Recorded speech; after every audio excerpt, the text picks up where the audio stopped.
against the Cubs. Great numbers, 3-2, 2.59 ERA. Dupont, pretty much a season to forget, really. As a starter, he struggled. As a reliever, he struggled, although he did pitch well against the Cardinals. So two lefties going at it. Hopefully the Bucks can take two today. Dupont picked up from the Boston Red Sox in a deadline deal.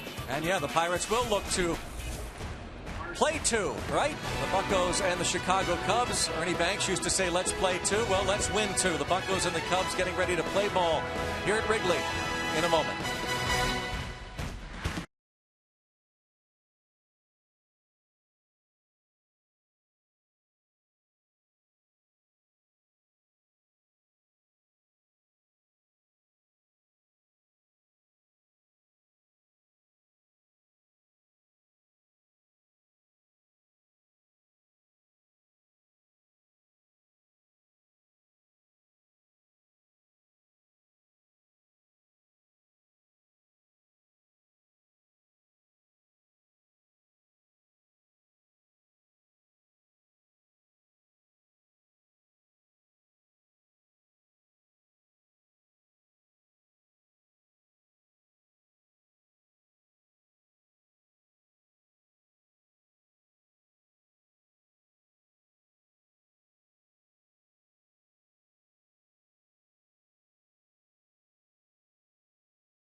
Toyota.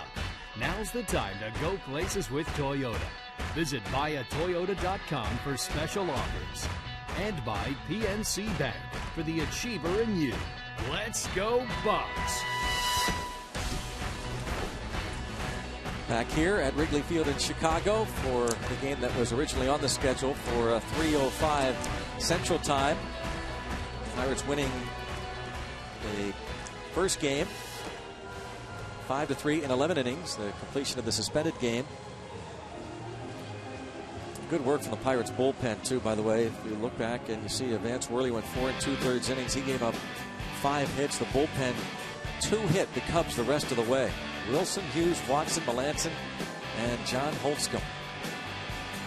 You would think, John, with all those pitches thrown by Watson and Melanson, that just knowing Clint Hurdle, it would be a stunner to see Watson or Melanson out there. Holtzcomb might be a different story. You never know. You're hopeful that you have a big offensive game here today, and Liriano can take the ball and pitch a lot of innings, and you have a stress-free back end of the ball game, and but that's great work. Tip your cap to the bullpen.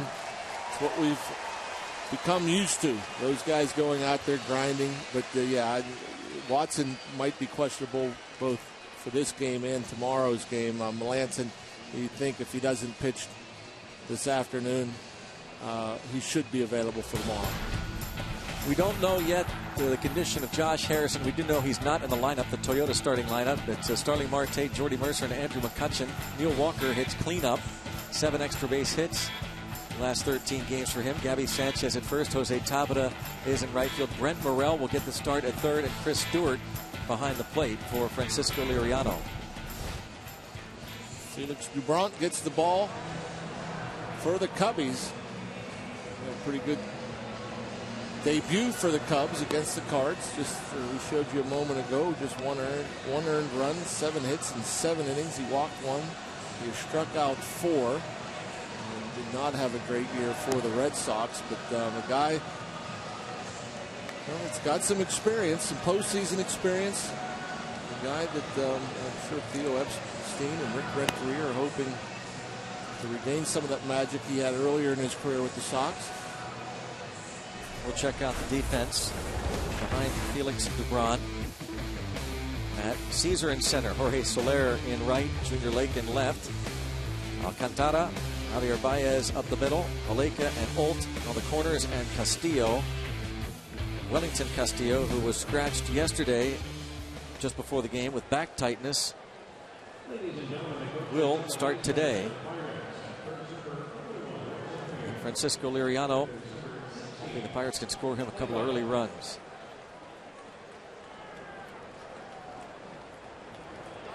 Umpiring crew for this game, Dan Bellino will call the balls and strikes. Crew chief at first base, Jeff Kellogg. Chad Whitson, rookie umpire at second. Brian Onora at third. Crew chief there, Jeff Kellogg.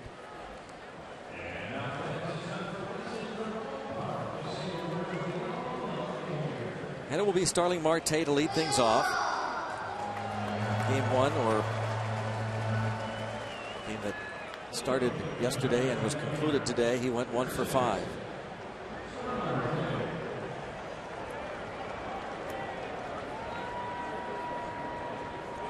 There's a normal feel to it. This game, so weird. The first game was just like they took care of business. Now finish that off. Yeah. An assignment. Now here we go back to work. You have a normal crowd, normal atmosphere, national anthem. And ball 1.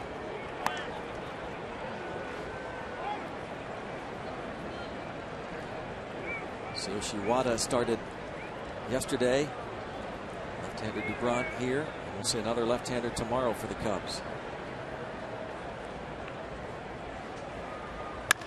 Sharply hit and found the hole. Leadoff single for Starling Marte. And that's what you hope for here. Hard contact, stay on top of the ball, hit the ball on the ground. The ball's not going to carry. Rivers Casino tips to win. No. The Pirates going with an all right-handed lineup except for the pitcher Liriano, so hopefully we can rough up Felix. Clutch day from Mr. Clutch day from McCutchen, who's in a little mini slump. Just 1 for his last 14. Just about 240 the average since he come off the DL, and hit some length from Liriano. Obviously, we just showed you the bullpen and the work they did in this completion of the first game. Hopefully Liriano can go good 7-8.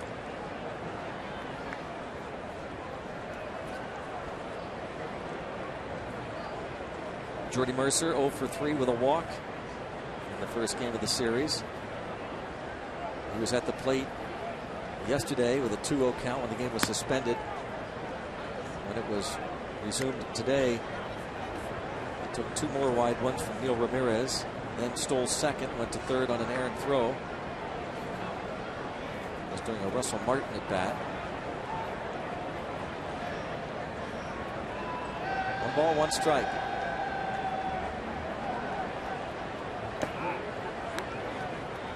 Ron spent some time on the disabled list after being acquired from the Boston Red Sox on the 30th of July for a player to be named later. And 2 days later was put on the DL with a left calf strain. Activated August the 30th and made that start John mentioned against the Cardinals in St. Louis.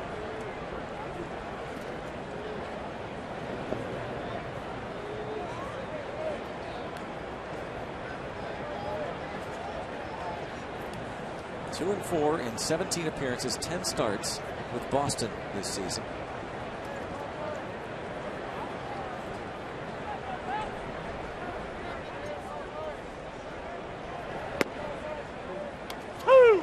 2-2 on Mercer. A little bit of time he spent on the bullpen. He showed a pretty big arm. The velocity shot way up in the mid-90s as a start. As a starter, fastball just averages in the high 80s.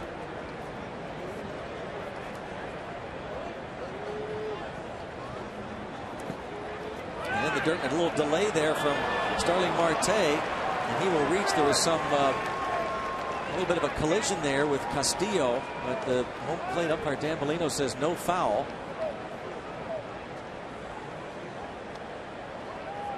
Go as a wild pitch. Marte anticipating that ball in the dirt. Fortunately, there was a little bit of a tie-up because I think Castillo would have had a shot as the ball is just right in front of him. And as he comes up, just kind of bumps into Jordy Mercer. Mercer did nothing wrong. He just stood his ground in the batter's box. Rick Renteria, the Cubs skipper, questioning the non-call by Dan Bellino.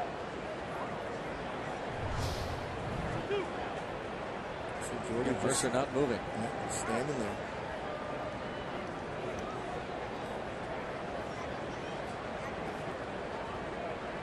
Now a chance for Mercer to at least move Marte to third. And he will with that. And in fact, he'll do better. Mercer with an RBI single to right field gives the Pirates the early lead. That's a great piece of hitting, a great start here for the Pirates in this second game. Mercer in the first game, in the first inning, had a similar opportunity after a leadoff double from Josh Harrison. Tried to move Harrison up, but hit it right back at the pitcher. This time, hands stay inside. Gets under it a bit and flares it out there in the shallow right field. Marte with a good read, going all the way, scores easily. RBI number 45 on the year for Mercer.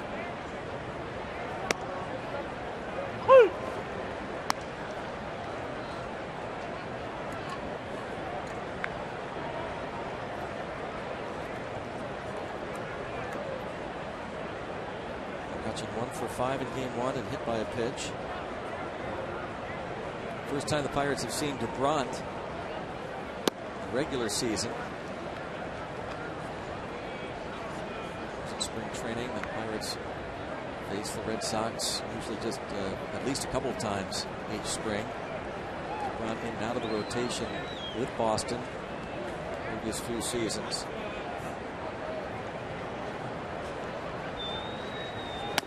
Checked or did he? Appeal. Did not go.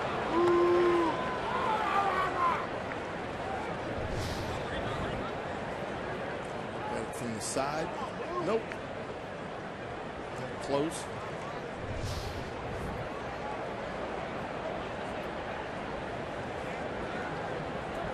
Two 2-1 count on McCutchen.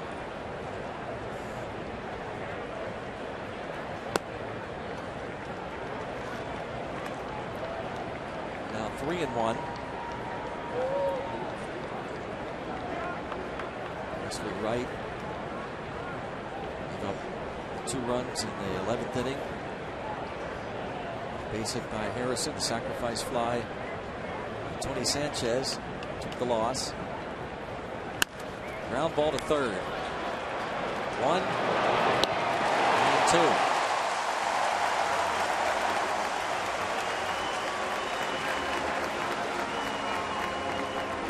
Right there to Cottrell and on to Alt.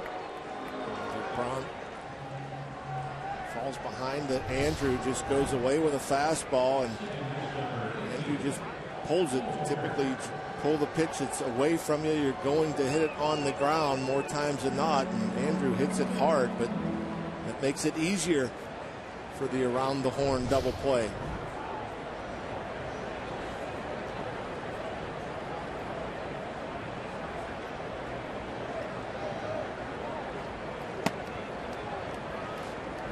Neil Walker started that rally in the 11th inning with a double down the line and left off the lefty Wesley Wright.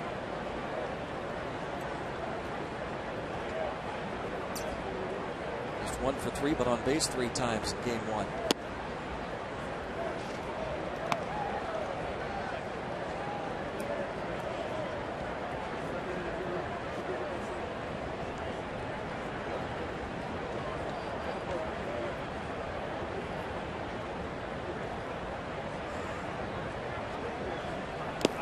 And now 3 balls, no strikes.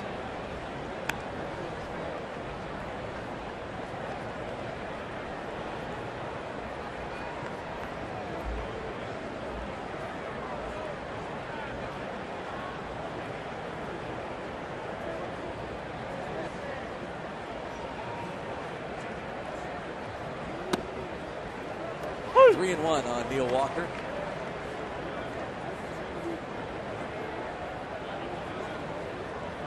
Gabby Sanchez on deck.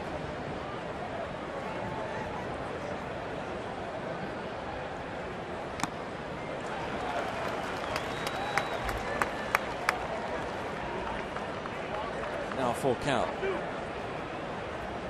Neil, last game, seemed like every time he got ahead in the count, 2-0-3-1, he got a changeup. Challenge there with the 3-1 fastball. And DeGront thought he had him. Free pass. DeGront's numbers with Boston: 26 walks in 59 innings. 43 strikeouts, gave up 10 homers with the Sox in 59 innings. A little bit of time in the minor leagues as well. On the DL with a left shoulder strain in May, rehabbing down there. Made 3 appearances in the minors.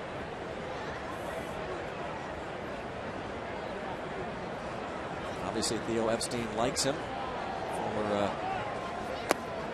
GM of the Boston Red Sox.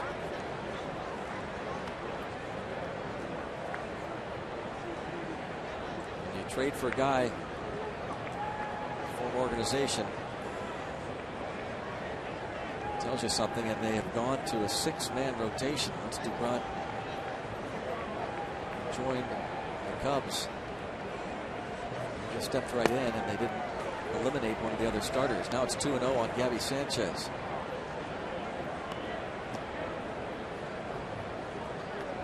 Control at times could be an issue. Josh Harrison jersey, but no Josh Harrison in the lineup. Hopefully a day-to-day thing.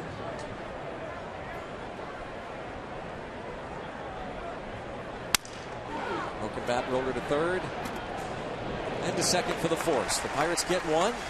Starling Marte got it going. Jordy Mercer brought him in. Francisco Liriano to the mound.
Cubbies are 64-77. This is the Honda starting lineup for Rick Renteria's club. Arsmendi Alcantara leads things off, and it's Javier Baez and Jorge Soler.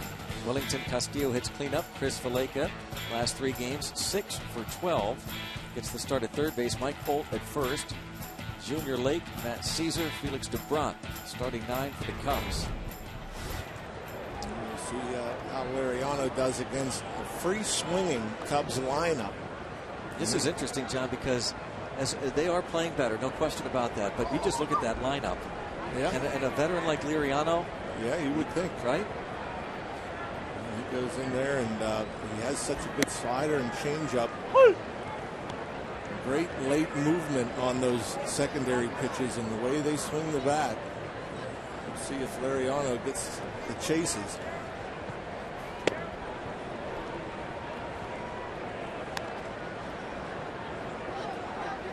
Just 3-10 in his second season with the Pirates. A couple of stints on the disabled list for Liriano.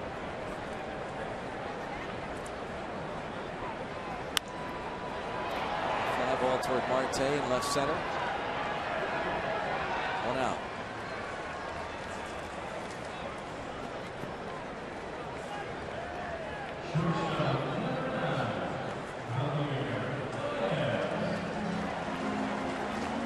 Liriano's ERA of 3.91 coming into this ball game. 24 starts in 2014. His last time out, a no decision against the Reds at PNC Park. He went to 7, gave up 2 runs on 5 hits. Through 111 pitches, suffered a 3-2 loss.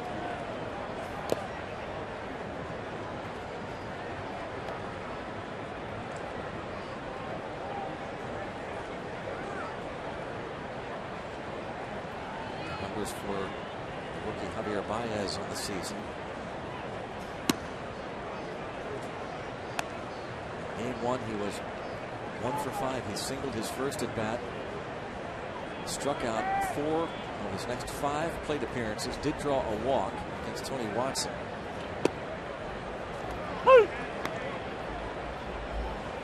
John was pointing out that look at his numbers currently. If he keeps up this pace, his strikeout total's already a bit alarming. He could strike out 100 times. This is just his 33rd big league game. Tony Watson, though he did walk Baez, pitched 2 scoreless. And there's the first K for Liriano.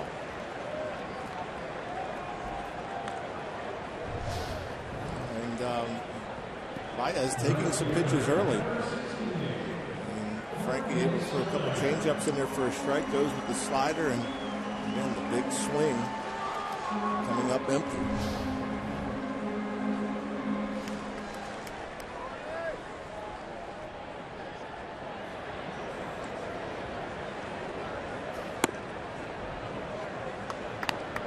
Ball 1.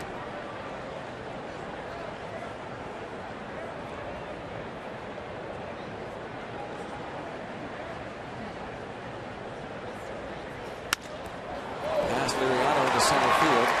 Jorge Soler with his 13th hit in 31 Major League ABs.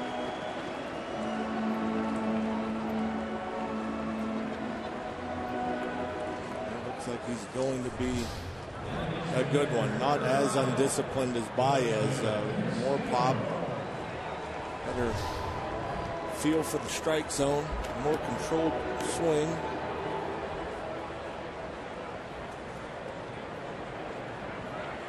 Last game, the only game he didn't have a hit, right?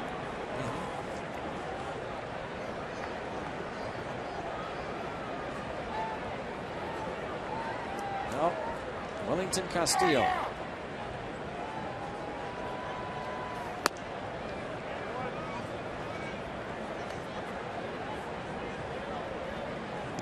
Really, say the only veteran in the lineup for the Chicago Cubs, has spent parts of the last 5 seasons in the big leagues.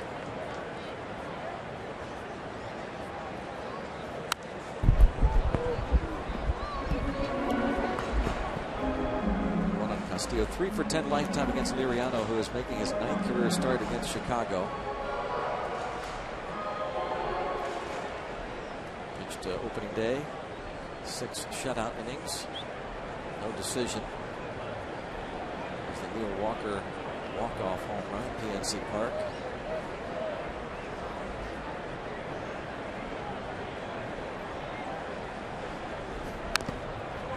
One and two.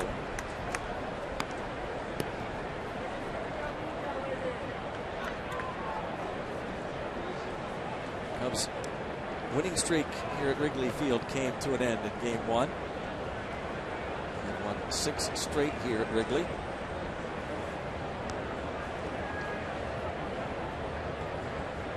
And they're excited about the future of this team.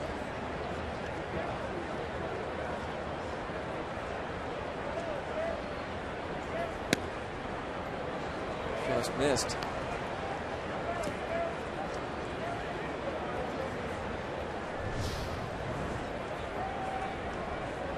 Park University strike zone shows just a bit outside.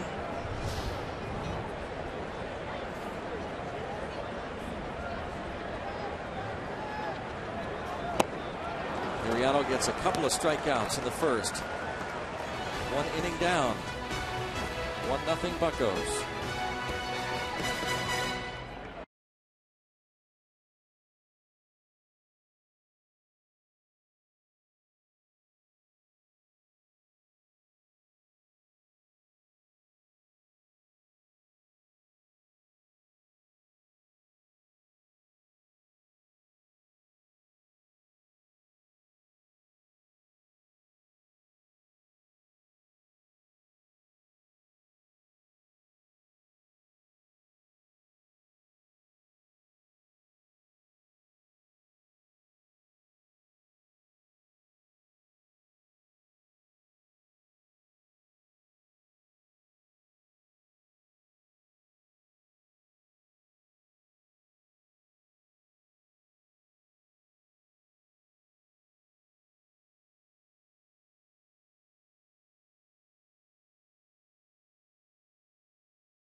In against Felix Dubron. Game 1, Josh Harrison, and what a game he had. 4 more hits and this outstanding catch, but as he turned to just toss the ball in the infield, he turns that left ankle. Our Allegheny Health Network injury update. The Pirates make this official comment. He was removed from the completion of the suspended game with left ankle discomfort. Is receiving treatment, and his status for the regularly scheduled game is to be determined. Wouldn't surprise me to see him pinch hit in this game at some point in time.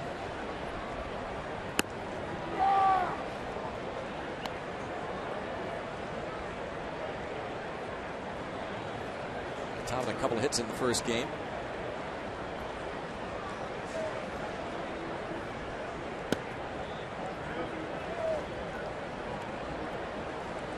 DeBron has fallen behind another hitter early on here, 2-0.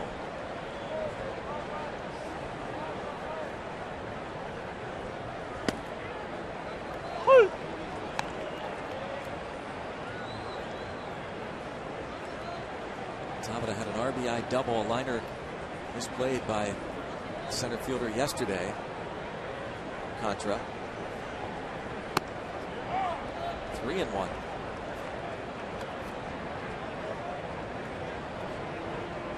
6, 7, 8 in the order. Tabata, Morel, Stewart.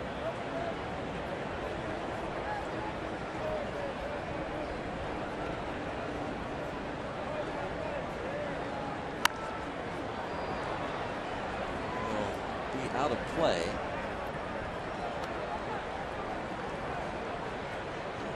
Light breeze this time. It's not going straight in. The first game in the doubleheader, Pirates really were helped out, John, by that wind, weren't they? That drive by Valbuena. Yeah, that was huge. All that regular conditions would have been maybe out in the street.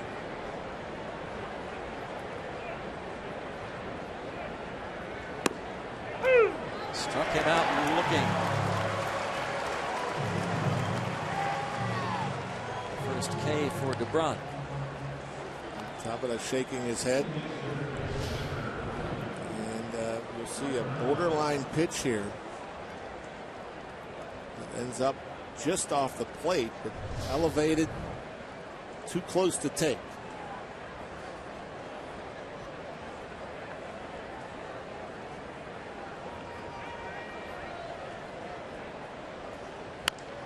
Brent Morel pinch hit in the 11th inning for Clint Barmas and drew a walk to load the bases with one out.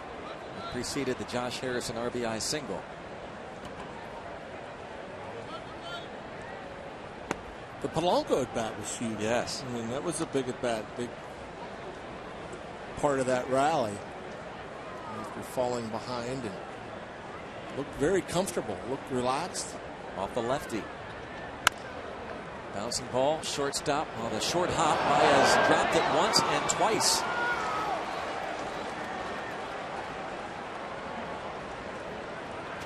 Javier Baez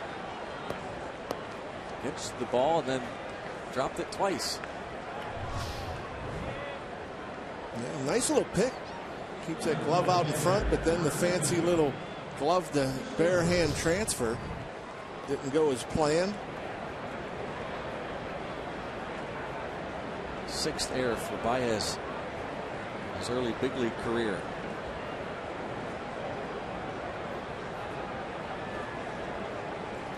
Chris Stewart now takes a strike. 1 for 4 in his career against DeBron.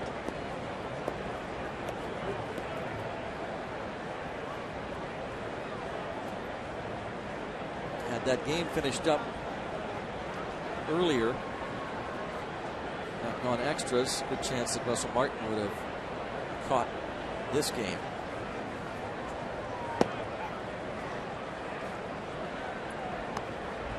Ball to strike. I tell you though,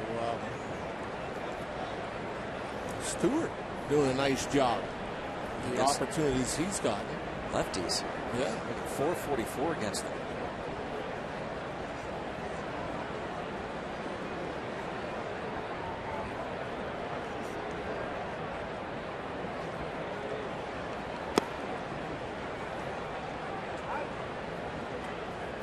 Two and one. For his first Pirate homer. He has not homered since August 20th last year against Toronto when he was with the Yankees. And his 33rd start for the Pirates this year.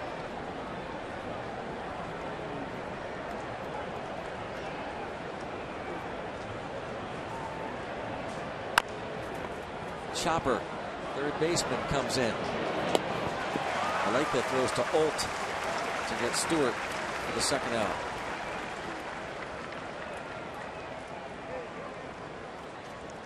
The icy light landing at PNC Park, located behind the left field bleachers. Stop by throughout the rest of this season, the upcoming homestand. Enjoy draft beers and get all 3 limited edition Pirates cans. Final regular season homestand begins next Friday night against the Cubs.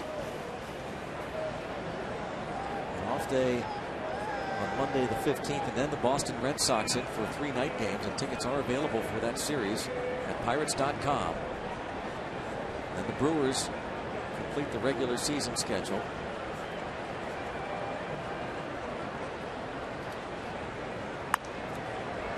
Liriano fouls off the fastball.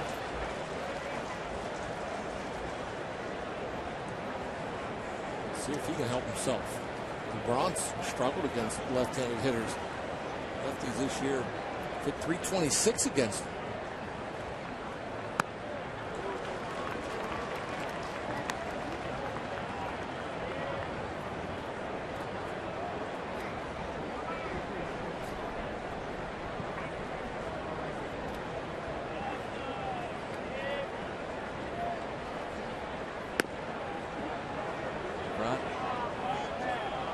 Off the mound. Certain that was a called third strike. Let's take a look. A breaking ball. Right on the edge. Usually with a pitcher up there, that's automatic.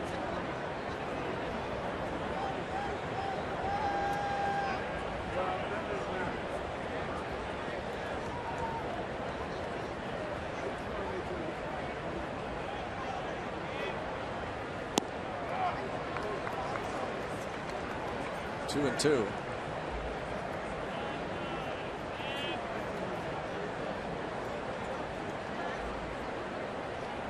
It's going to make DeBron throw at least 2 extra pitches.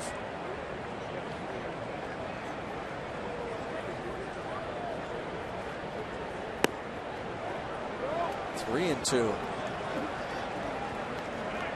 DeBron back at home plate. A number of frustrations aren't setting in. Certainly, he loses Liriano. He's not taking anything for granted either. A 2-2 breaking ball. I'm not giving in to Liriano, but you'd think he has to come with a fastball here. Hey, balk. How about that? Talk about frustrations. Oh.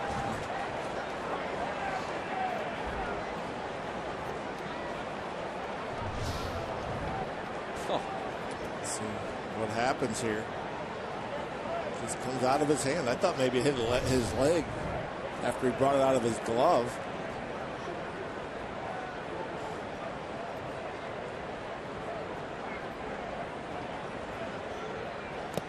And he walked him.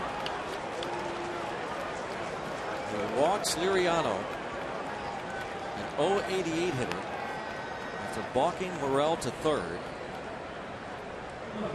Face Starling Marte. And again, probably frustrated he didn't get that call, but it's the pitcher. The pitcher's up there. You know, throw a strike. And that goes to show you some of the control issues he's had in the past. You get a 3-2 pitch, you bounce a fastball on a 3-2 pitch to the pitcher.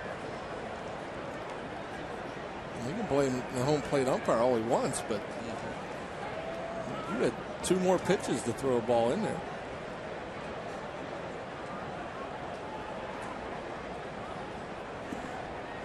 See if Marte can take advantage.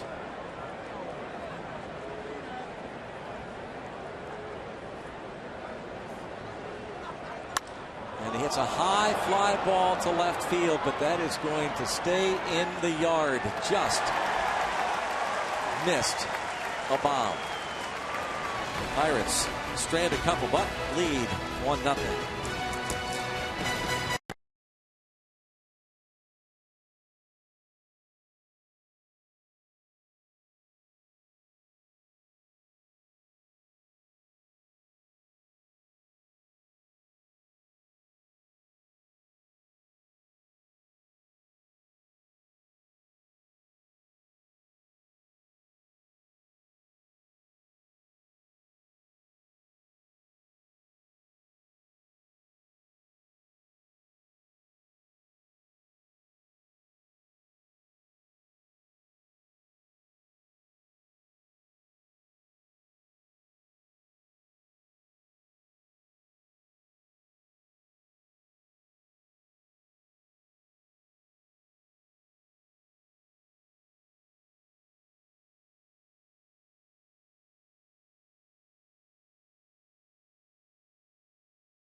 Game here at Wrigley Field. I'm Robbie Mikowski. It was on this day in 2006 when Chris Stewart made his big league debut as a member of the Chicago White Sox, and he did it at Fenway Park in Boston.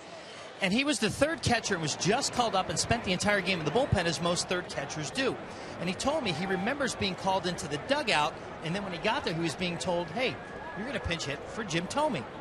The butterflies started flowing, but he said clearly they saw the power in him to hit for Jim Thome, of course, being sarcastic. His knees were shaking in the box, and he ran a 3-0 count, so he figured, hey, just take a walk. That'll be cool, my first at-bat. Ended up taking a strike. Next pitch, decided it'd be cool to maybe try to hit one over the Green Monster in his first AB. But he swung, as he said, before the pitcher even released the ball and hit one right into the visitor's dugout. Then he figured, rather than striking out, I'll just try to put one in play. And he sure did. A broken bat, as he said, an 87 hopper to third base in his big league debut. Pinch hitting for Jim Thome. How's that for a story, Greg? Never forget that one, Willie. Chris Stewart.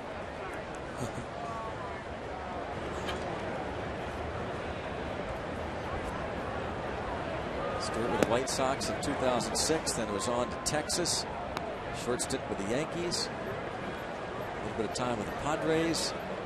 Giants 3 years ago, and the previous 2 seasons with the Yankees.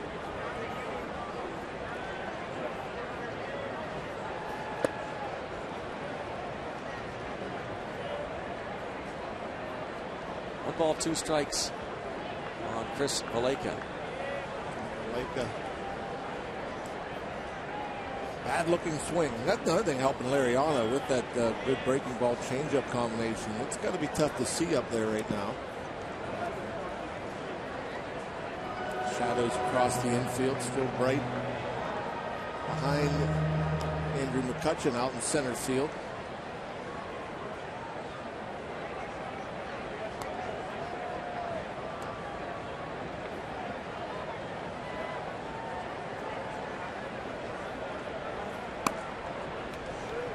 Now he falls behind Valleca, 3-2.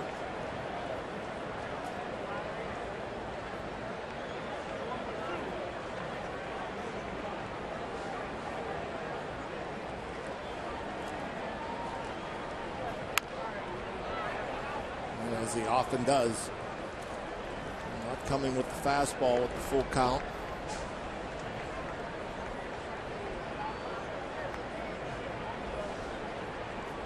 Robin is here. That was second half of the Batman and Robin tandem last year with A.J. Burnett. They're pitching today for Philadelphia. Phillies lead that game 3-1 over the Nationals. Burnett went 7, gave up 1 run on 6 hits.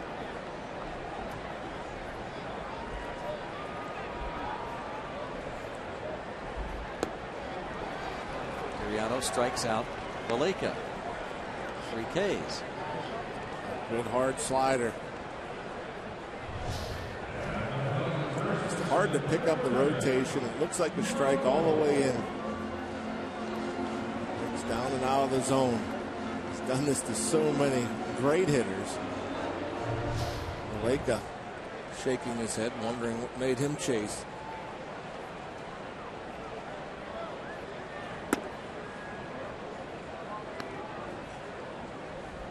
Oh, Batman is here. How about that? I could see Batman venturing out on his own, but not Robin. Robin can't be. I think Robin was just waiting for Batman's return, and just how happy Robin is now. See that? Feels much safer. Yeah. No question.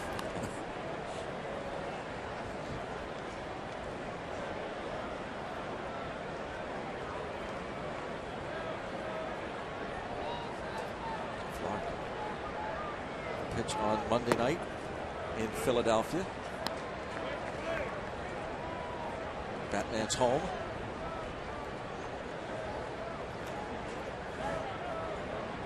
Three and 1 on Mike Alt. Bounced to the shortstop Mercer. Out number 2.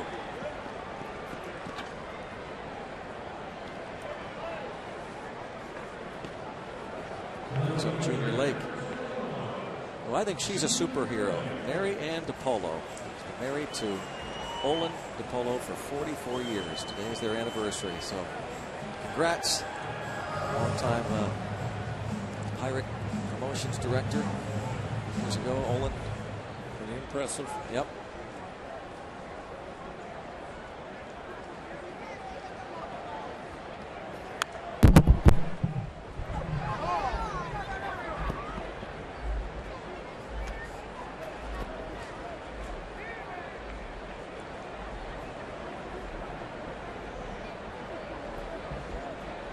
Junior Lake hit .284 in 64 games last year.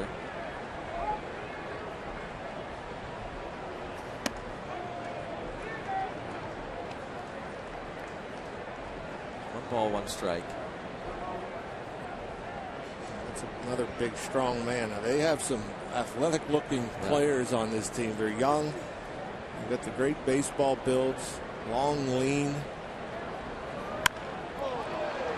Foul into the seats.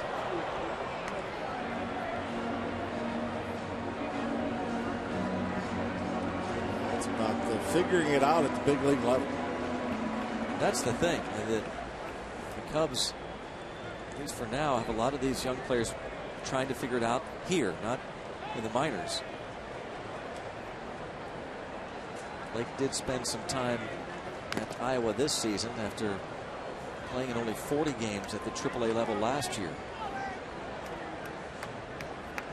Everybody goes through their slumps, and when you get here, you certainly have enough talent to play here.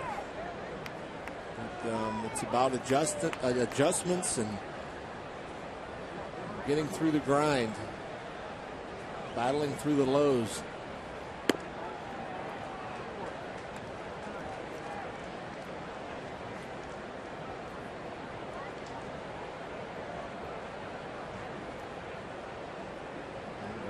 Blanco, some ups and downs already.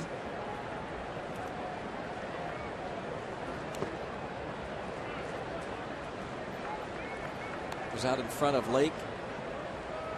Now it's gone to 3-2.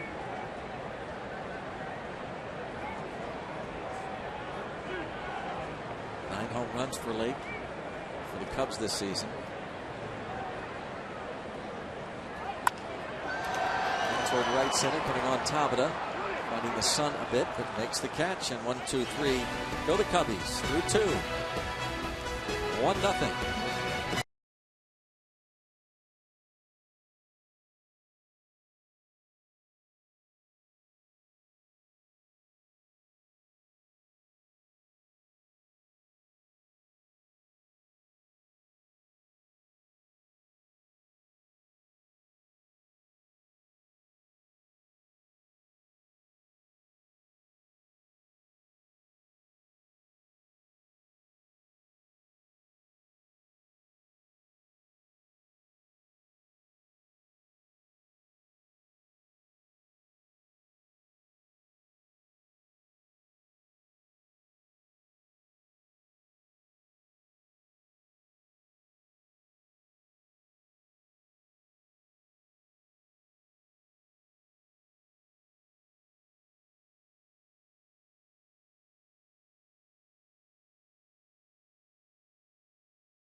Energy.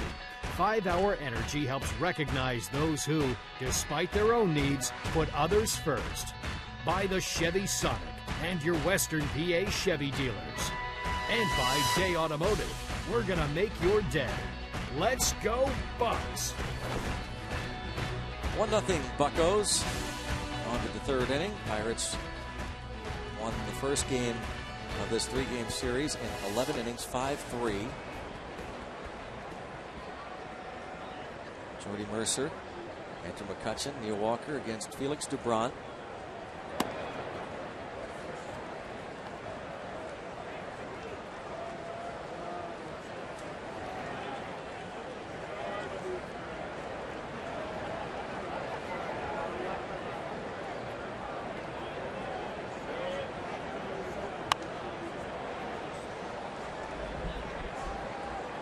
RBI single for Mercer that brought in Marte in the first.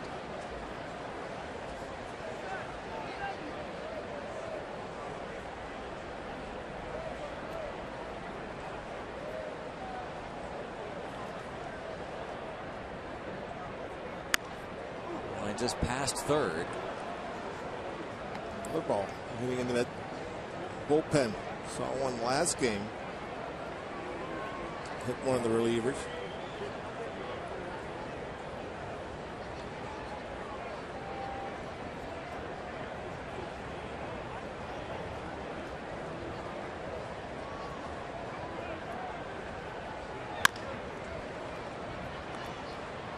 Baez throws out Jordy Mercer.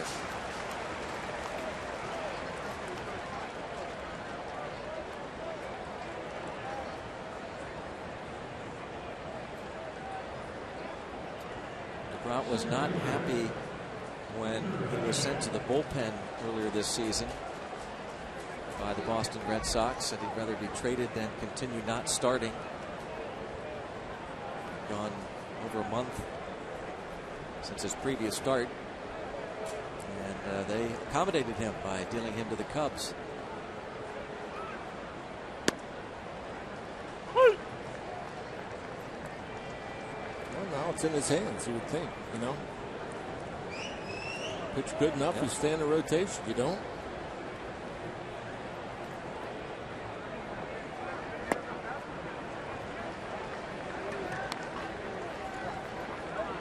That's what it comes down to for teams out of the race. Giving players like Felix Doubront a chance to prove that he does belong in the rotation.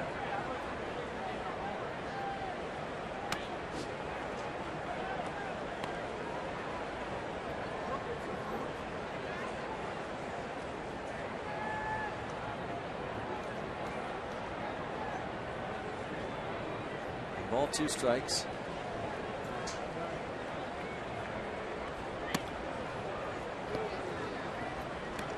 Even on McCutchen.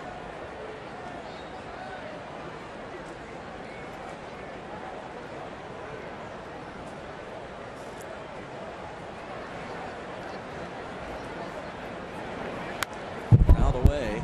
Stays 2-2.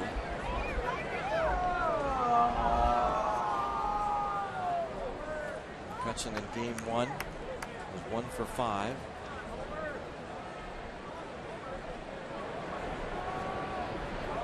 Still second in the league in on-base percentage, third in slugging. He is trying to battle through this rib injury. With 3 hits and 19 at-bats on this road trip for Andrew McCutchen. Well, you know, it's just getting closer. It's going to happen. He's going to catch fire again. Need him to get going.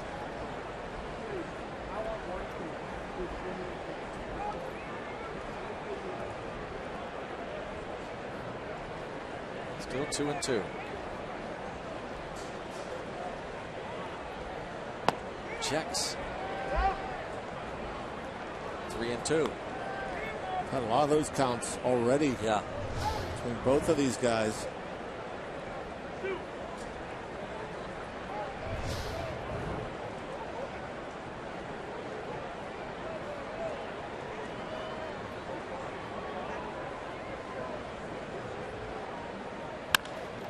Reaches out and rolls it past third for a 1-out single.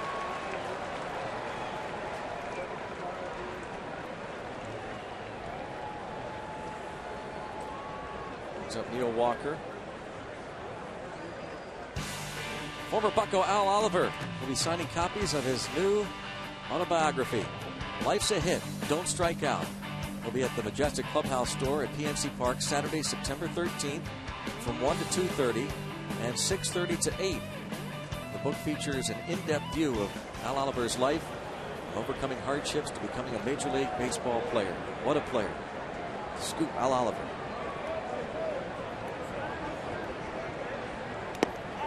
Now there's a guy, you look at the career numbers and you wonder. Yeah, an argument. And people have asked about, is he a Hall of Famer? Look at those numbers. Pretty impressive. I mean, he's got a lot better numbers than a lot of people in the Hall of Fame.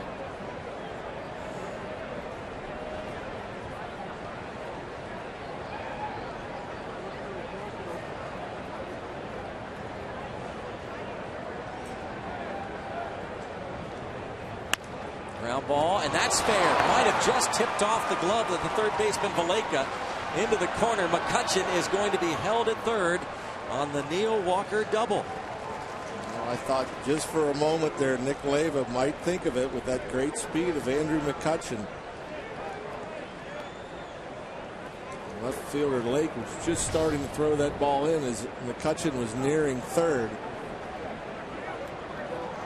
Two balls, back-to-back hitters. Perfectly. The ball goes in the hole by McCutchen, and that ball just past the diving Valaika, and it did look like it got a piece of the glove. Andrew in that good speed right around there. I'm thinking maybe. He looks up, Nick, with one out, not taking chances, puts up the stop sign. Infield creeps in. Gabby Sanchez at the plate.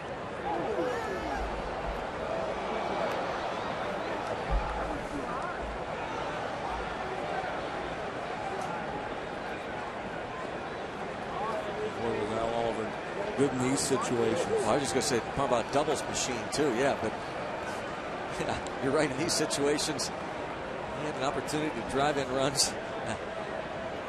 Absolutely. What do you have career RBIs? Career RBIs, he had 1,326.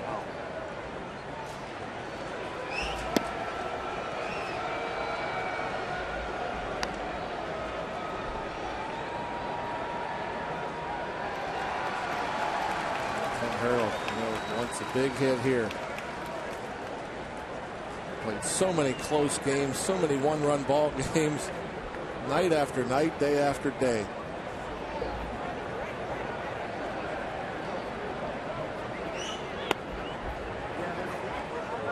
Two and one. Again, I think disappointed. Very close pitch. Not going his way.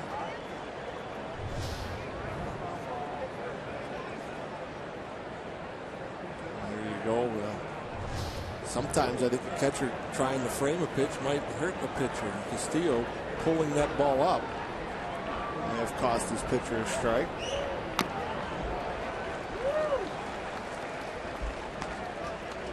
Gabby missed a decent pitch to hit there. Elevated like a slider or cutter up out over the plate.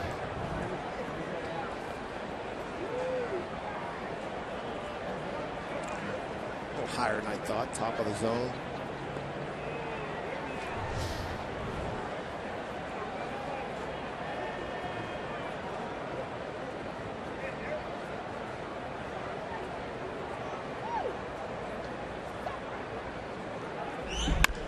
Bounced, diving stop by the third baseman, but that will not stop McCutchen from scoring. It does rob Sanchez of a hit for the second out, but the Pirates take a 2-0 lead. Yeah, that's a big RBI though, and a great play. It's saving the Cubs a run here. Valaika just McCutchen hits one just out of his reach. Walker just out of his reach. Gabby Sanchez hits one hard down there that Valaika can glove. Pirates going on contact. No chance. Throw out McCutchen, just take the out. But the Pirates will take the run. Gabby Sanchez gets the ribby.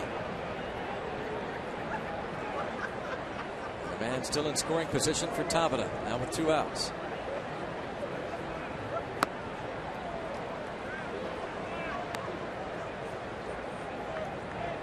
Love to see the Pirates battling through these at-bats here against DeBron. That pitch count up.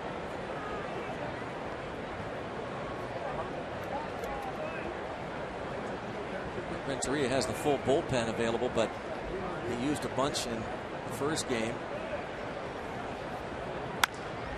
Hit well towards center field, but Caesar there. The Pirates get one. McCutchen singled, Walker doubled, and Adley Sanchez run home McCutchen.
Pass and play from their most recent matchup every Sunday night this fall, continuing with their game against the Boston College Eagles. Panthers Rewind tomorrow at 6 on Root Sports. Bottom of the third, 2-0 Pirates lead. Here's a former college football star from Villanova, that's Caesar. Playing big league ball with the Cubs. Caesar's 6 hits and 29 major league at bats. 5th round pick 4 years ago out of Villanova. It looked good. Impressive game last night. Running back Connors. Hi, nice start, right? Yeah. 2 games. Strong. Caesar was a wide receiver for Villanova. No bunt, but a kick foul.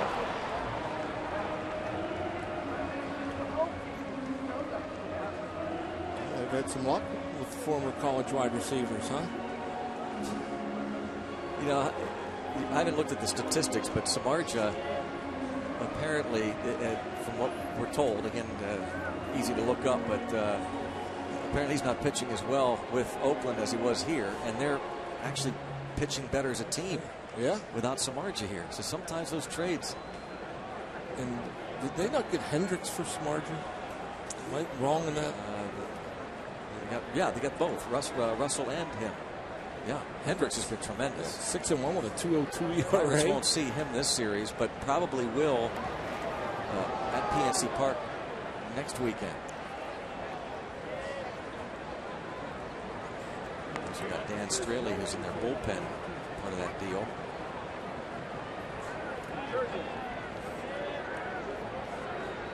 Oakland went for it, and they thought that the trade with the Samardzija, and they also got Hamill, who's out of that rotation, Jason Hamill.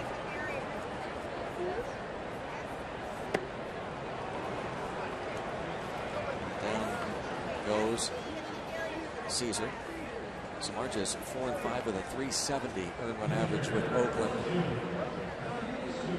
The A's now really hoping for a wild card, and they own the top wild card spot in the American League.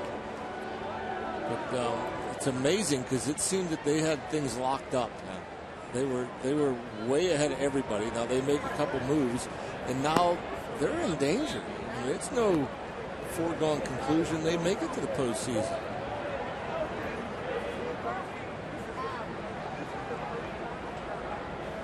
We talked earlier in the first game. Oh, Gallery there. Goodness.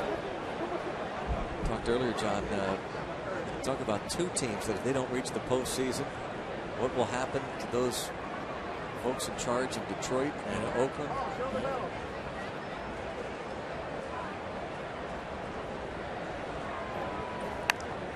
And look out.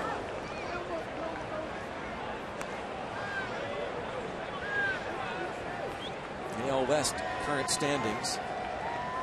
Angels up by 6 on Oakland. I don't know if anybody thought that the Mariners could catch Oakland. There's another strikeout. That's 5 against the first 9 batters. 2 up and 2 down for Liriano. Want to see how you root for your Buccos? Be our AT&T fan photo of the day. Submit your picture via Twitter. Use the hashtag BucsFanPhoto, and we'll show them during our broadcast. Hashtag BucsFanPhoto. The AT&T fan photo of the day.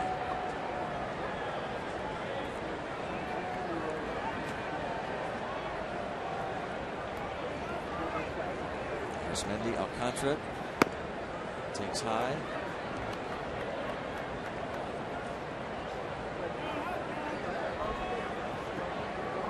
The A's are currently tied with Houston in the bottom of the 9th inning. Chopped up the middle. Mercer quickly gets rid of it, and 1, 2, 3 go the Cubs for the second consecutive inning. 2-0 after 3.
The 1978 Pirates won their 11th straight game and 21st out of their last 23.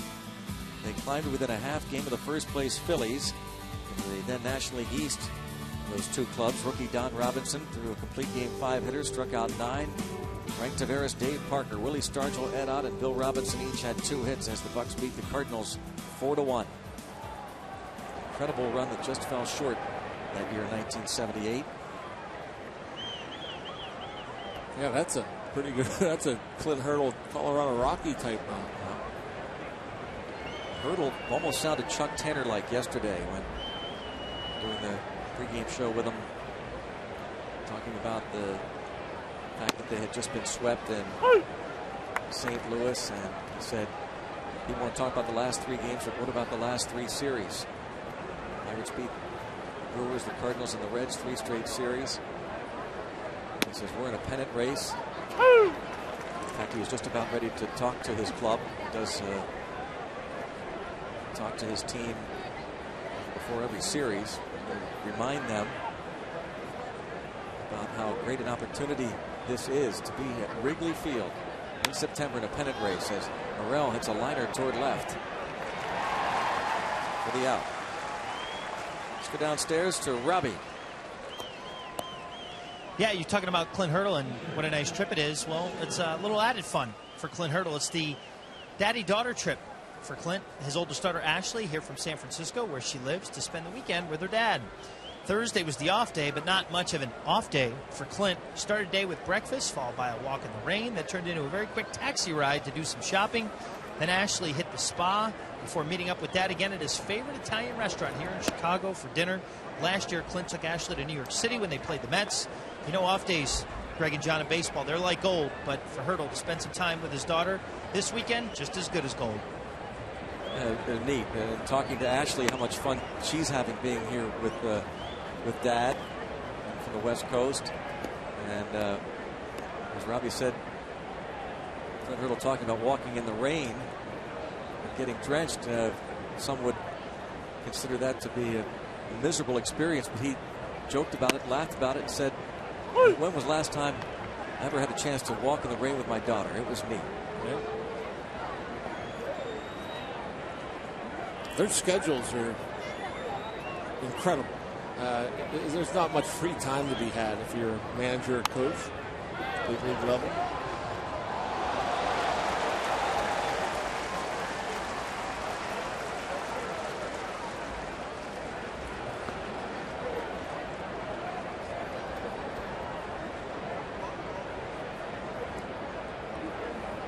Stewart bounced out in the second. One thing for sure, you can't walk around this city without seeing black and gold. It is everywhere again.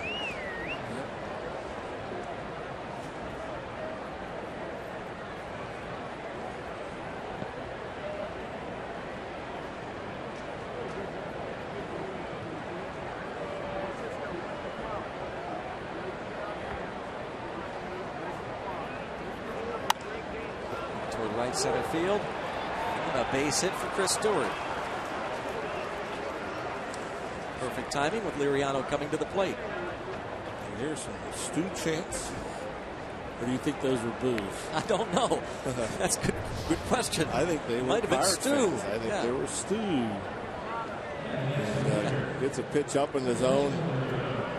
Little slider. Short and quick.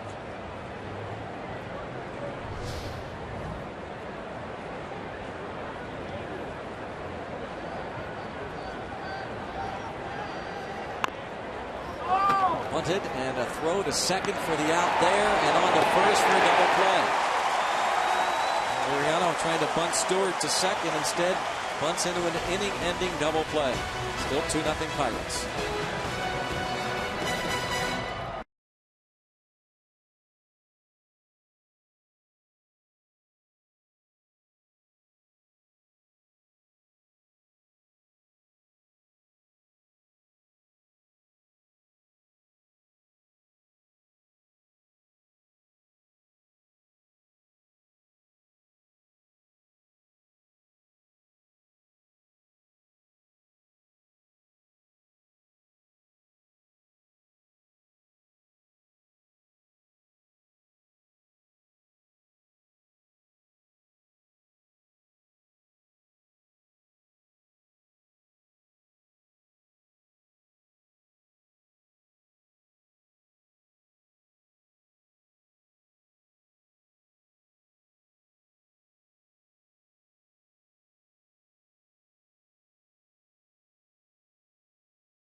Along with the Buccos charity clay shooting event, plays of the week, and much more on this week's Inside Pirates Baseball. Presented by Allegheny Health Network. Tomorrow at 1 on Root Sports. 2-0. On to the bottom of the 4th inning at Wrigley Field. Pirates trying to go 6-2 here at Wrigley. Tony Sanchez smiles for the camera. Bucks have won 10 of the 14 games overall against the Cubbies.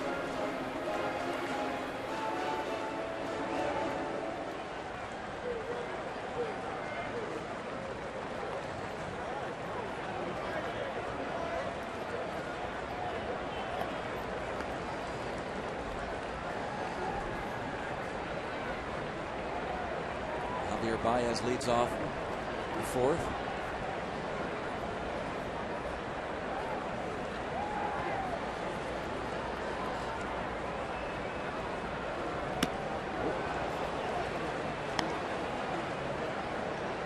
Struck out in the 1st.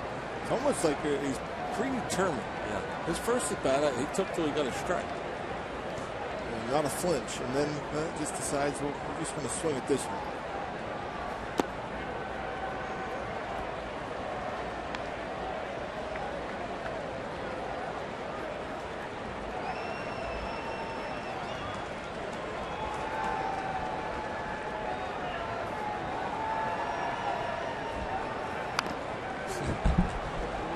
It's like it would be silly because you could tell he's always geared up for a fastball, and so unless you fell way behind the count, why would you throw him anything but a fastball?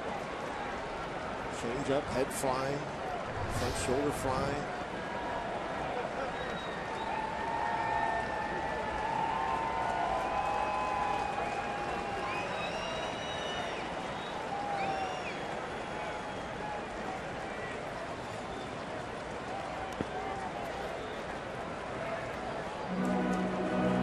Balls, 2 strikes on Javier Baez, 21 years old, Puerto Rican native, a 1st-round pick just 3 years ago by the Cubbies, 9th overall that year.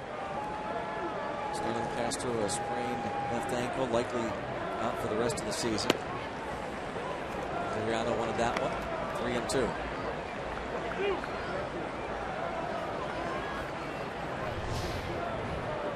Let's take a look.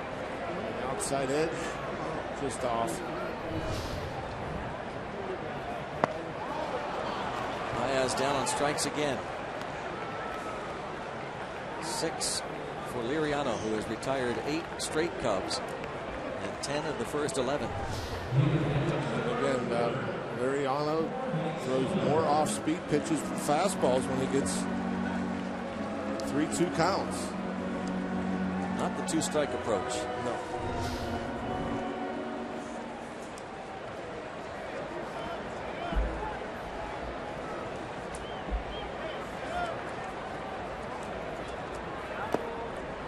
Swing and miss by Jorge Soler.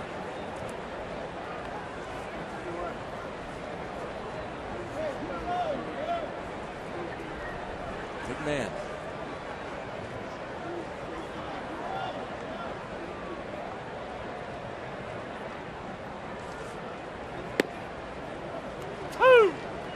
Oh, 2.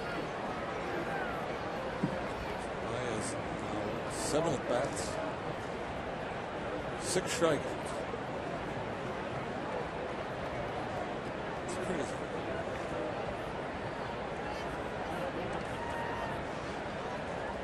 He's had 5 games this year where he struck out at least 4 times already. It's amazing.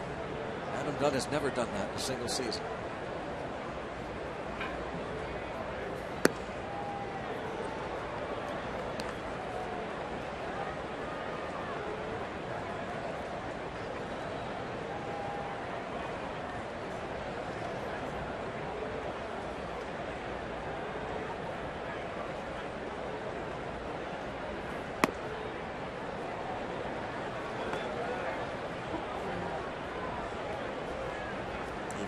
Soler.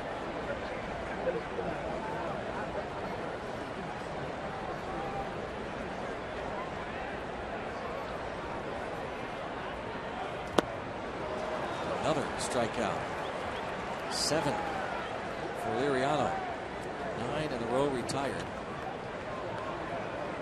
You have to figure Liriano, watching the game yesterday and then the conclusion of that game today, had to be licking his chops against these young Cub hitters that like to swing the bat.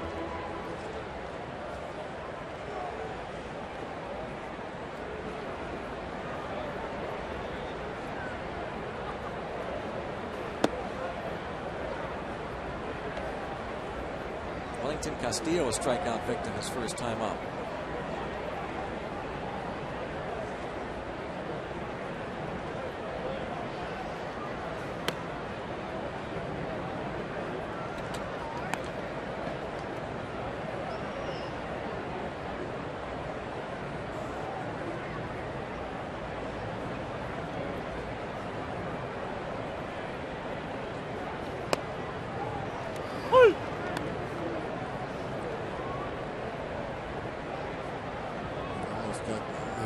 There, Castillo gets up there thinking, oh, 2-0.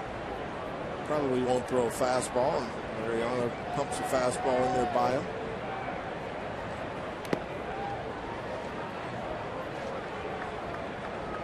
Disappointed himself there. 3-1.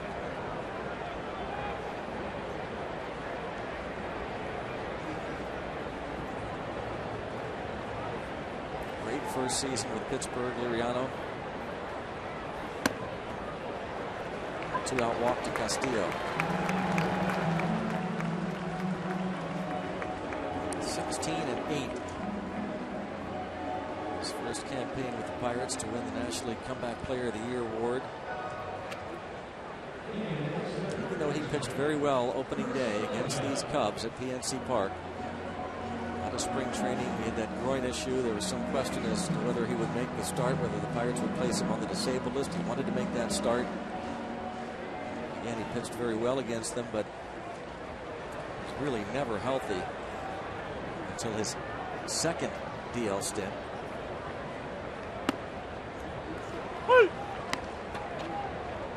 Really remarkable where this team is when you think about it, you know, with the injuries. The top 4 coming out of Bradenton, out of spring training, have a total of 15 wins.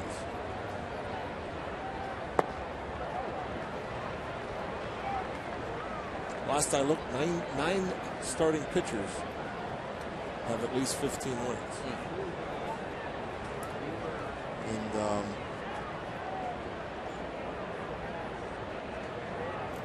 Charlie with 5 of them. Garrett Cole with 7. And just goes to show you, and Neil Huntington talks about it a lot, the depth, the rotation. Vance Worley, Jeff Locke, the jobs they've done. And the 5th starter, Volquez, Edson Volquez. Great year.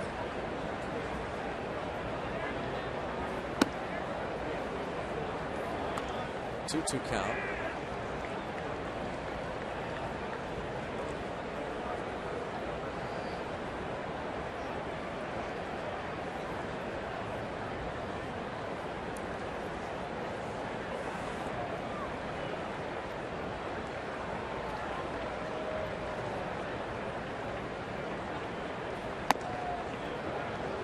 Goes full now on Chris Valaika. That's the one thing, and you know, we talked about it beginning of this game. You know, got to figure Clinton Hurdle wants Liriano to go deep in this game, and he's just had a ton of these counts, a ton of 3-ball counts. The pitching count, or the pitch count, getting up there.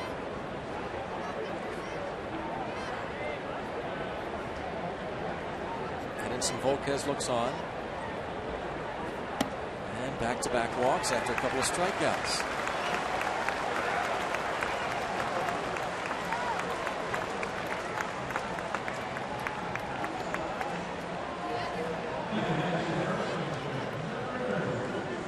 Volquez will aim for his 12th win of the season Tuesday night in Philadelphia. And now comes Ray Searage.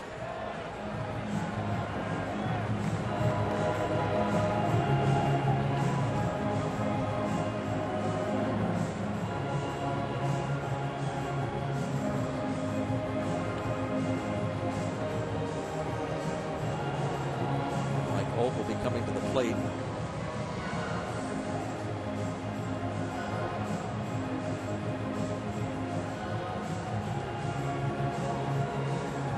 And that's the one thing. This team does swing and miss a lot. They rack up the strikeouts. But they have guys with power. And so you have to fear them. Anytime there's a base runner and you have a tight game, just a 2-run game. Holt, an ugly batting average, but you see that 12 home runs, so you know if he makes solid contact, he has a chance. Takes in the dirt. Holt was the opening day third baseman. He was 0 for 3 that day against Francisco Liriano. A decent month of April. The Cubs had pretty much counted on Holt being their starting third baseman this season. And now 2-0.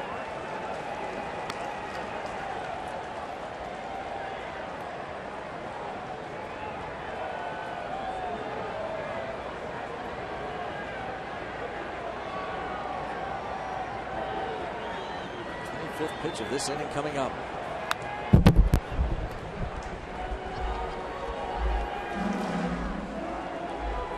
Holt with a dozen home runs, as John mentioned. The Cubs are in second in the National League in home runs, behind only the Colorado Rockies.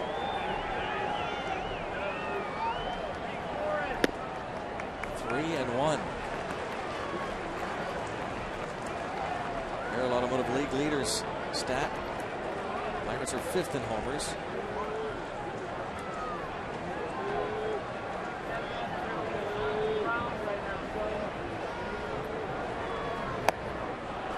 Full count.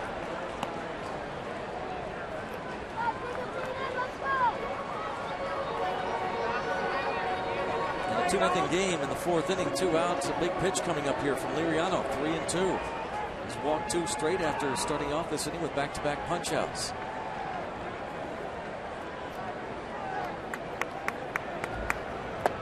Got him. What a pitch.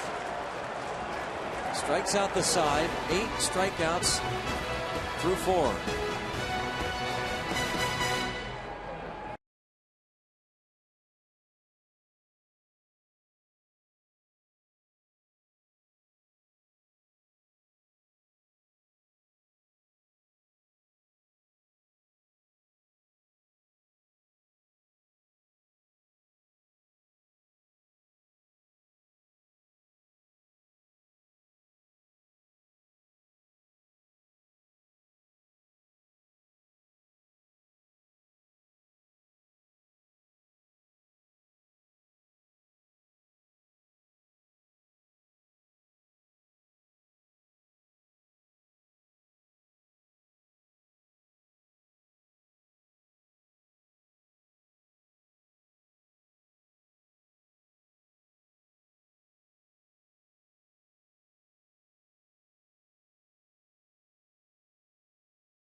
Won the first game in 11 innings, 5-3. Starling Marte leading off in this game. 1 for 2. Facing Felix Doubront, his second start with the Cubs.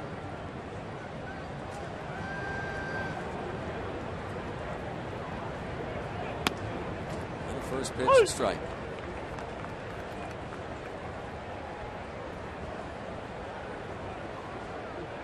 Marte, Mercer, McCutchen.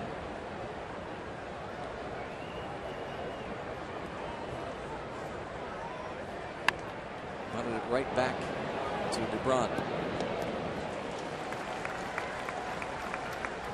Got it down the line maybe, but not a good one. Marte, I'm sure frustrated with himself because he's been swinging the bat well. 2 hard hit balls. With no wind, he probably would have had a 3-run homer back in the second.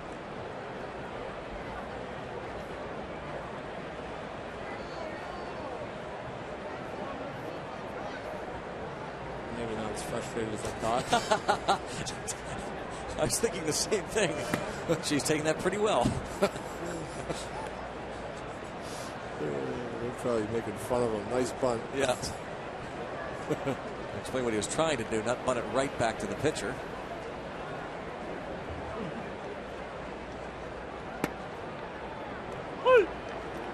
One on Mercer.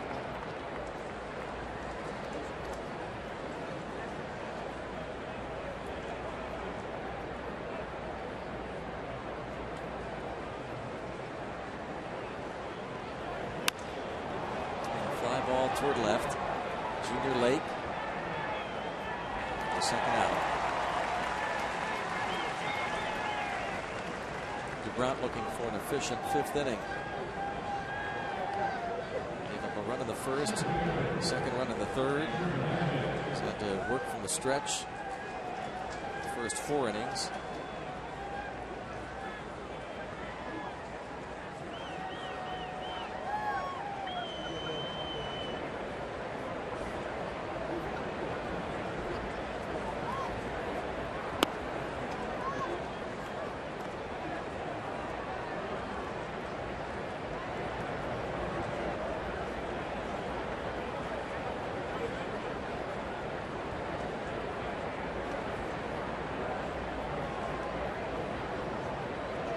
Strikes. The Cardinals and Brewers just underway now in Milwaukee. Brewers ended their 9-game losing streak with a win last night. And that ball hit hard, but again, it's going to be well short. Catch is made, and 1, 2, 3. Quick, top of the 5th for Doubront.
driven to be better.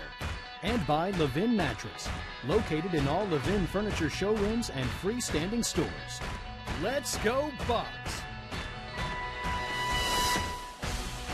2-0 Pirates to the bottom of the fifth here at Wrigley. Bottom third of the order for the Cubs. Junior Lake, Matt Caesar, and the pitcher Felix DeBron. Francisco Liriano with 8 strikeouts. 1 hit allowed, came with 2 outs in the first inning.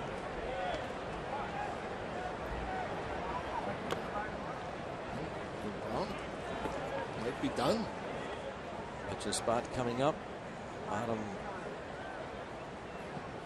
of this inning, and Cubs will get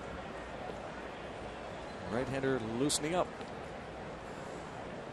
I believe that's Dan Straley. And they had Walker played perfectly. That is called optimal defensive position. Yes, sir. That's what the Pirates call it. Dan Fox is the statistical guru. Pirates front office, and they rely heavily on his numbers and statistics. He's in town, right? Yeah, I saw him at the hotel. Yeah.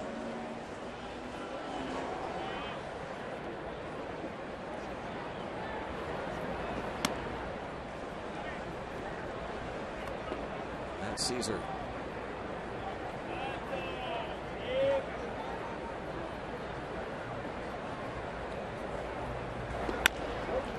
To third. There's Brent Morrell in. And quick toss for the second out. Ryan Kalish is going to pinch hit, looks like, for DeBron. Kalish wasn't sure. He was looking over his left shoulder. Let's see if I would change my mind if Straley gets hot. DeBron finished up strong last couple innings, quick innings. Liriano trying to have a quick inning here himself.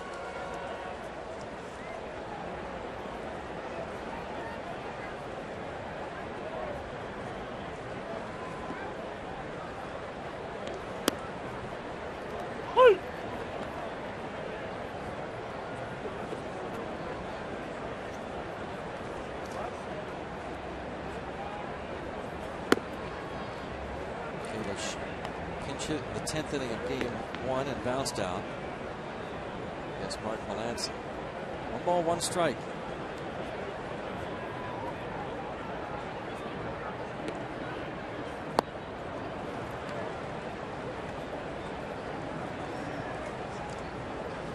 Looking for strikeout number 9. He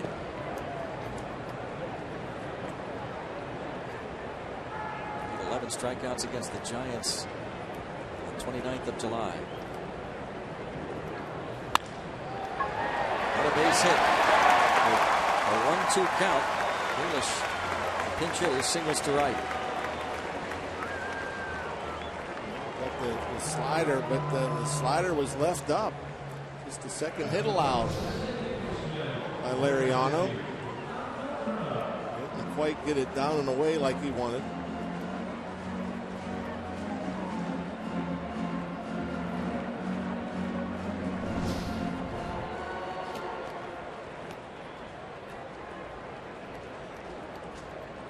Mendy Alcantara at the plate.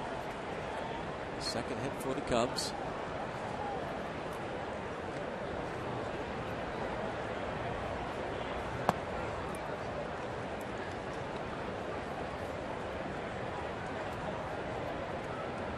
Alcantara has flied to left and bounced to short.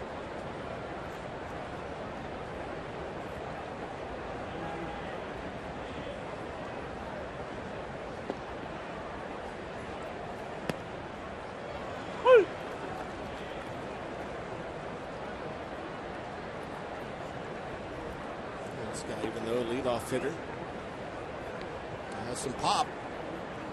So anytime you get a runner on, you have to worry about it. Although the conditions not favorable for the long ball. 2 good off-speed pitches there by Liriano.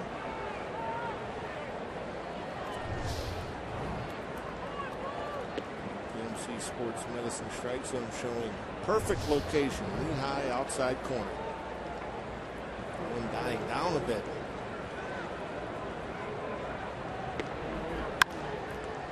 Knocked down by Liriano. And on to first. He has blanked the Cubs through 5.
Nothing Pirates. On to the 6th inning.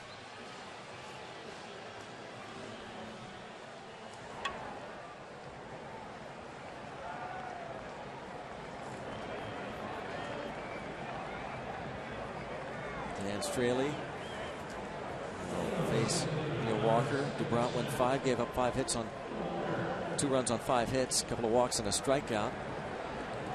I mentioned Straley, one of the players that came over in the Samardzija deal from Oakland.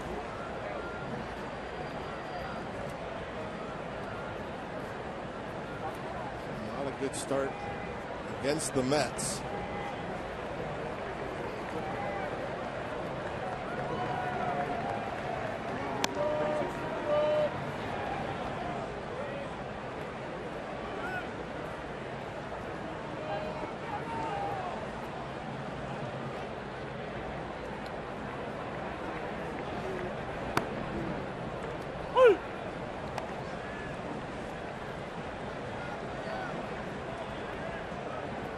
And a double for Neil Walker. Look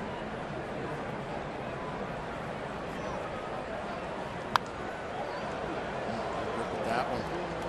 Nice to add on here. That wind dying down. Neil's certainly capable of putting a quick one up.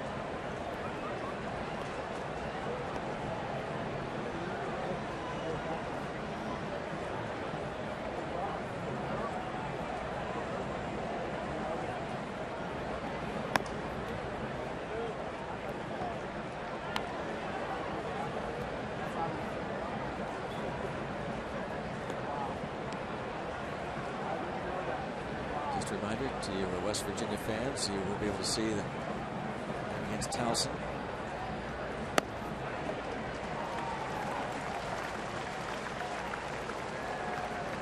One away. Some of our viewers on cable in West Virginia. Here from Rob King and Mike Logan. As Paul Alexander said a few moments ago, DirecTV viewers can switch to 659-2 to watch the WVU game. We'll have updates throughout. If you stick with us here. And, after the conclusion of this one, we'll toss it to the WVU Towson game. Mike Davis bats now for AT Sanchez.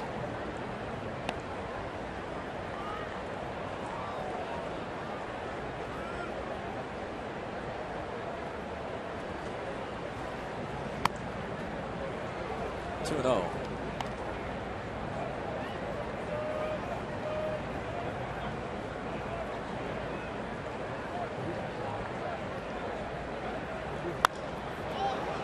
Toward right center field and a base hit for Davis.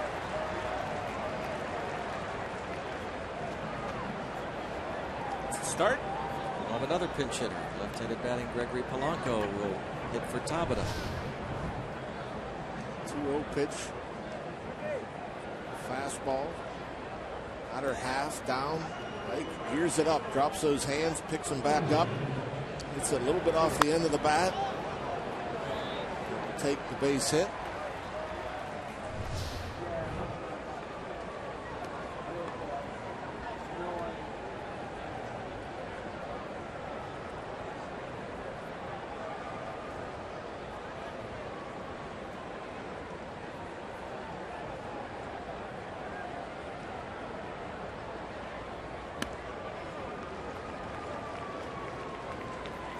Polanco came on to play right field. What appeared to be a straight defensive switch for the Pirates later in the ball game.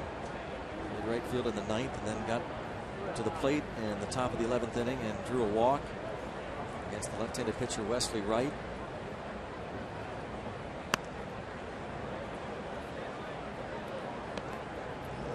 Patient at bat by Polanco against Wright. See what he could do here. He looked nice and quiet in the box. So wasn't flinching or offering any of the breaking balls we saw from the lefty.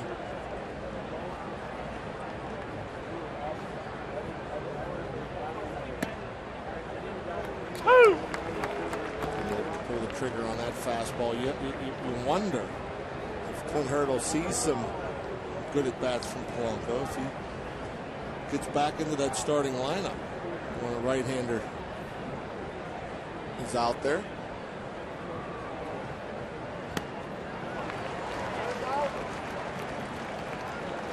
There's the second out, the second strikeout for Dan Straley. Kind of a sneaky quick fastball. Just gets by Polanco. Inner part of the plate.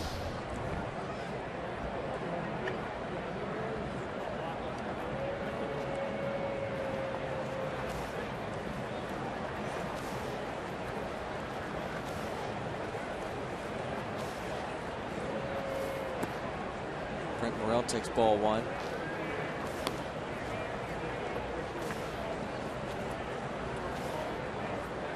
As the sun sets, sunshine creeps through.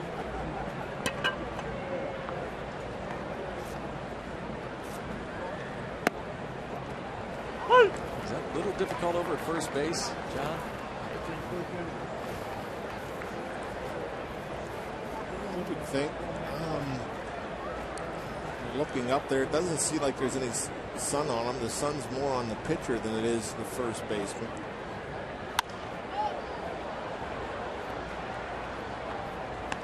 I'm sure certain times throughout the season or a game that I'm sure first baseman will talk to his pitcher and say, listen, I keep it down. Can't see.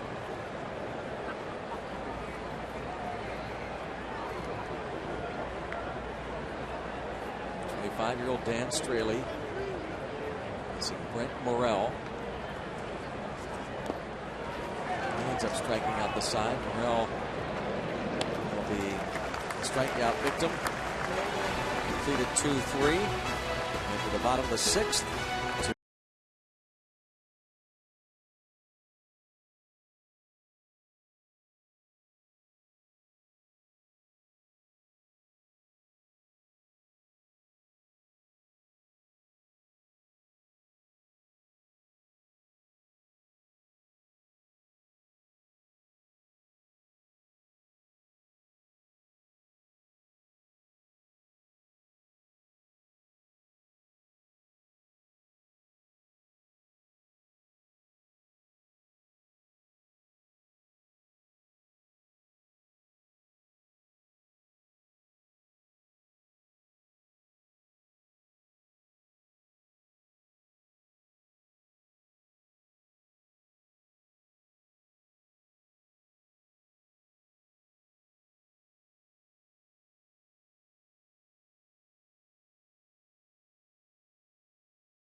before Francisco Liriano throws his first pitch in the bottom of the 6th. Gregory Polanco stays in the game in right field. Ike Davis will stay in the game at first. Justin Wilson starts loosening in the Pirates bullpen. Javier Baez will lead things off.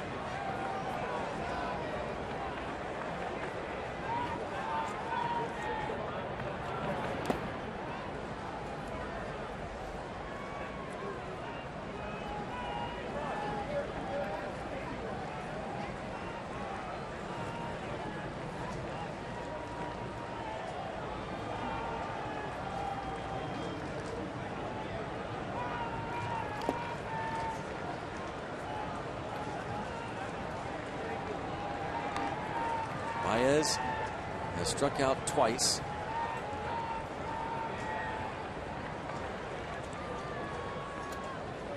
You wonder with him just getting these starts and going out there and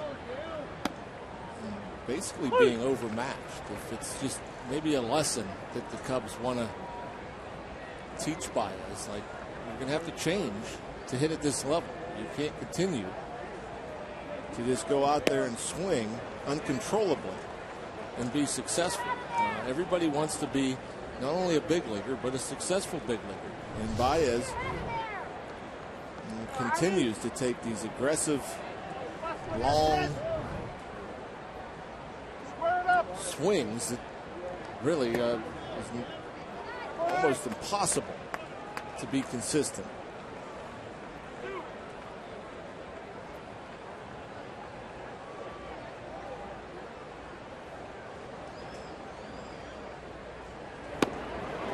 Another one. And it doesn't matter if there's one strike, no strikes, two strikes. He just continues to go out there and swing from his heels. And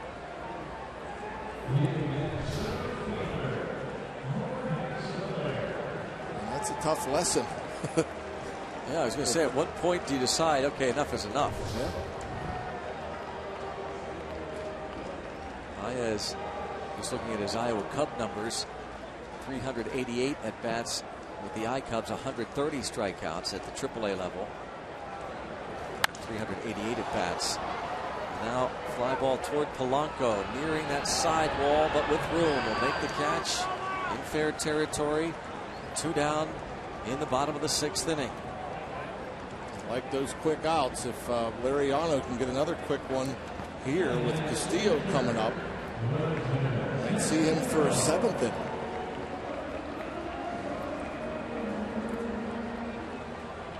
Three pitches in.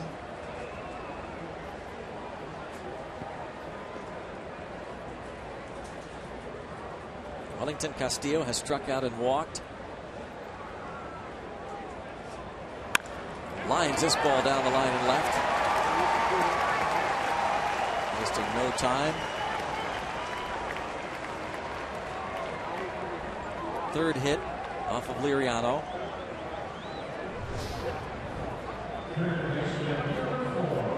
Comes right at him. Right down the middle of the plate. Just a base hit.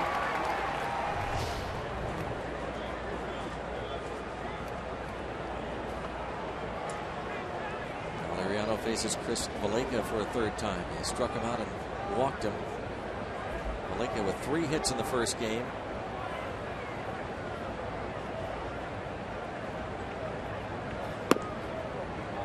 Ball 1.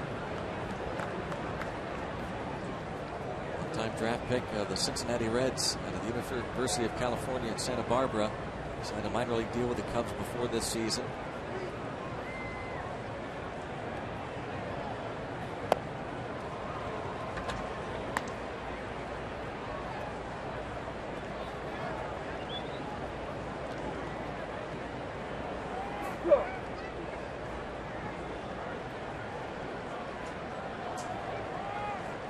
Cardinals and Brewers underway, tied at 2 in the top of the 2nd in Milwaukee.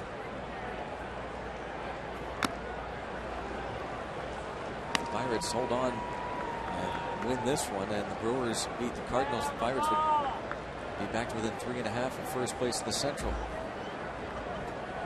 Yeah, that's tough to know who to root for in that series.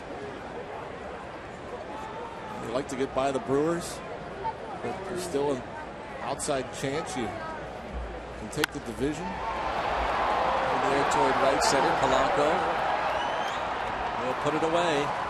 And 6 shutout innings now for Liriano. The Pirates leading 2-0.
With John Wehner and Robbie Ince-Mikowski. Jordy Mercer had an RBI single. Francisco Liriano went 6 shutout innings. Looks like Travis Snyder will pinch hit for him. We are going to be sending our West Virginia viewers to the Towson WVU game. Rob King and Mike Logan calling the action from Morgantown. Chris Stewart takes strike one. He has one. The Pirates 6 hits. Dan Straley's second inning of work.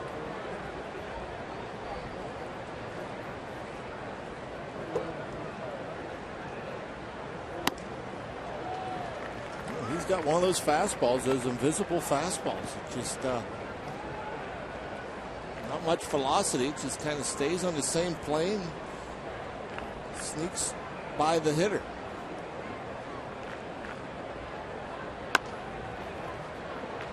Tapper, Straley takes care of Stewart.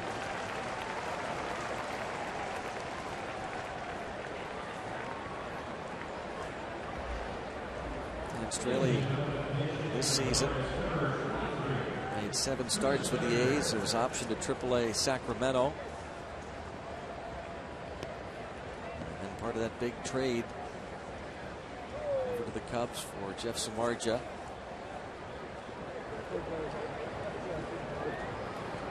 Snyder has been limited to pinch hitting duties.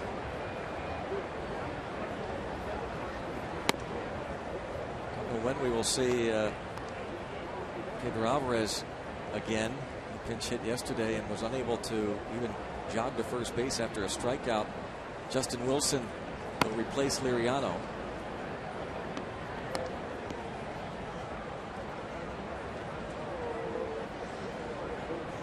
Talking about all the remarkable things, this Pirates team still very much in the thick of this pennant race.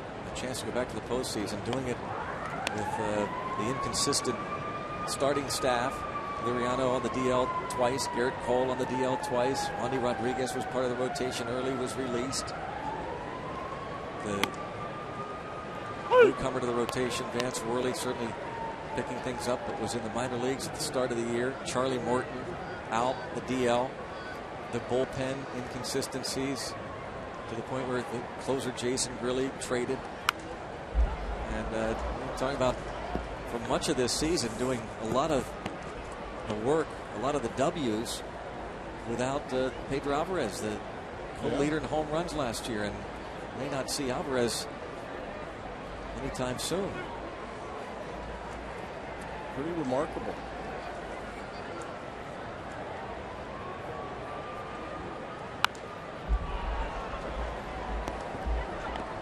Still 3-2 on Snyder. If Alvarez were available, it should be an opportune time for him to be used as a pinch hitter, but looks like not going to see him.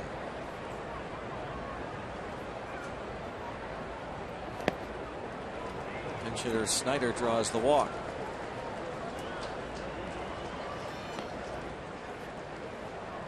And a pinch runner for him, it'll be Chase Darno. Just a reminder, as you enjoy a cold one, to look forward to Miller time later in tonight's game, brought to you by Miller Lite.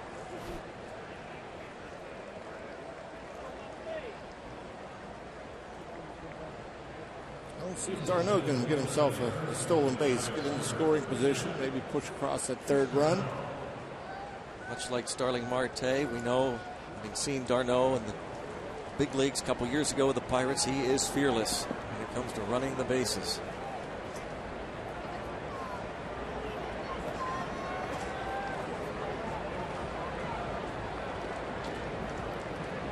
His brother Travis had a couple of more hits today, Mets catcher.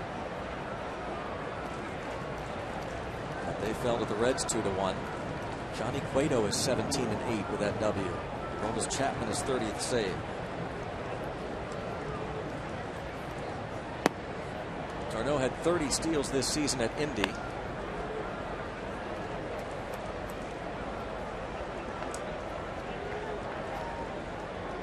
He's had some tough luck with injuries previous seasons. One time was completely off the roster. Last appeared in the big leagues in 2012.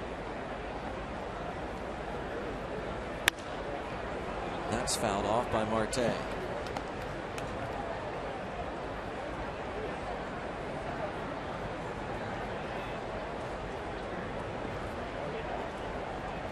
Darno looked like he was going to get a shot to play a bunch 3 years ago, but again, some bumps and bruises. Concussion issues. Thumb surgery? Yeah, that was a spring training drill last year. Yeah. They had surgery on the broken left thumb. A rundown drill.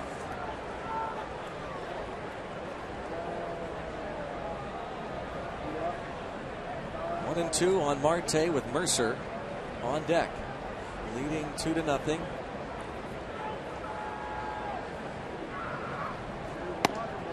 Look out. That goes to show you again that sneakiness of the fastball.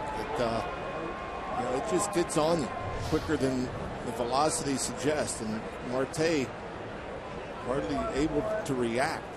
He reacted almost as the ball's in Castilla's catcher's mitt.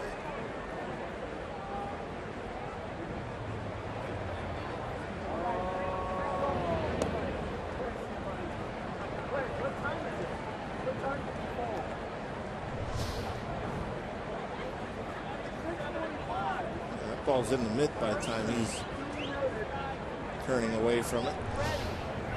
For the Allegheny Health Network Super Bowl, that pitch that was in, set up again there.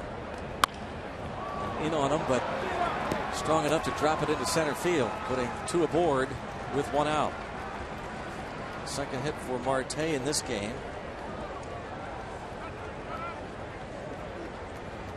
Brings Mercer to the plate. Swinging it well. That short little quick swing. Again, that ever since he came off the disabled list, he's come off a different hitter. A much better hitter.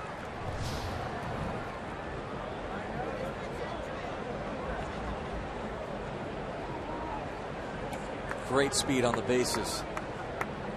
Mercer, ball down the line. Fun to watch.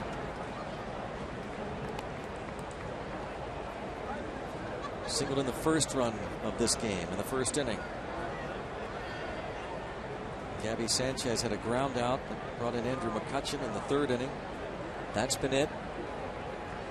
Pirates have out hit the Cubs 7-3.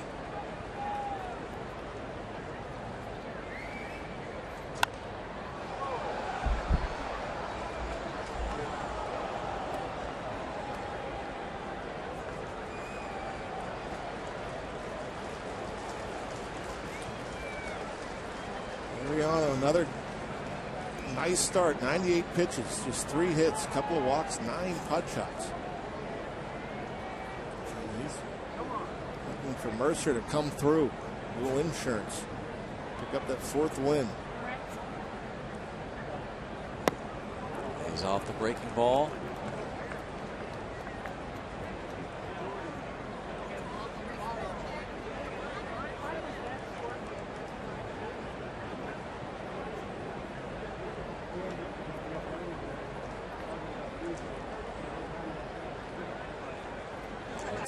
Ernie Banks. 1.5 really, but we want to win 2.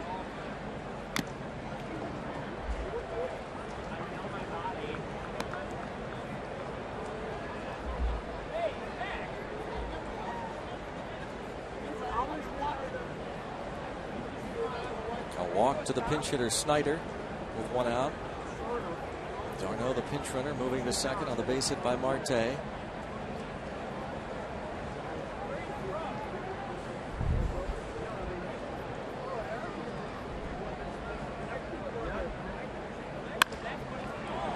Diving stop again by the 3rd baseman. What a play by Valaika.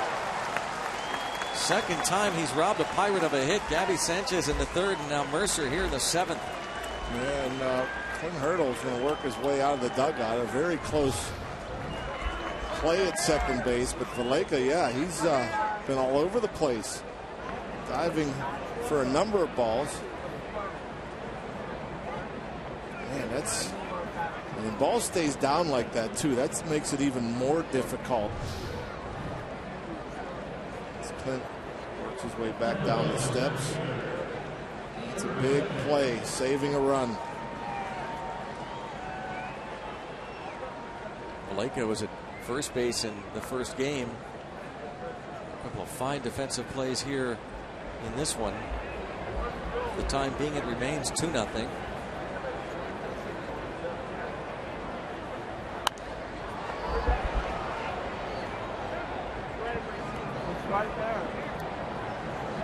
Catching a hit in game 1. 1 for 5, and he is 1 for 3 in this one.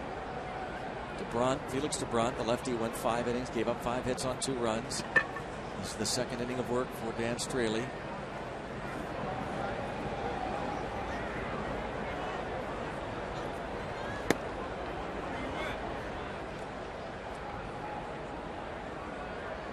Time called.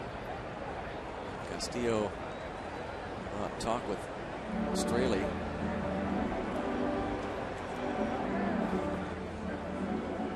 Straley 10-8 with a 3.98 ERA and 27 starts last season for the Oakland A's. Pitched in the 4th game of the division series against the Tigers. Struck out 8 in 6 innings. It's been an inconsistent 2014 season.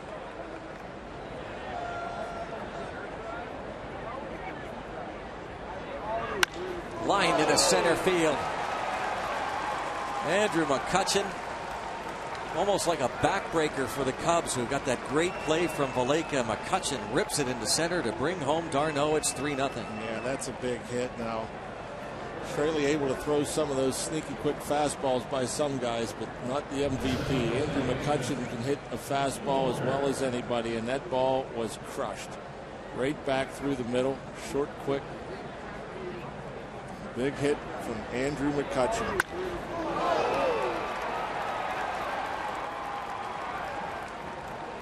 '73rd RBI, 2 hits in this game. Pinch runner Darno scores. It's 3-0.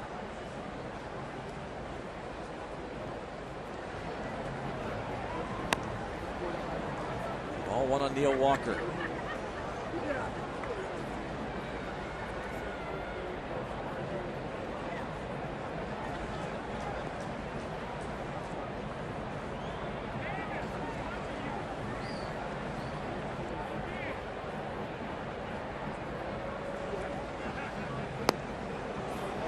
a second look for Walker against Straley,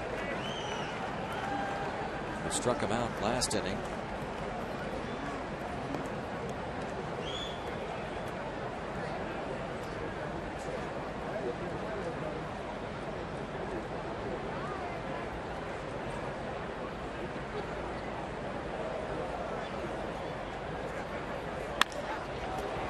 But at the second baseman, Contra throws out near Walker. Pirates get a run.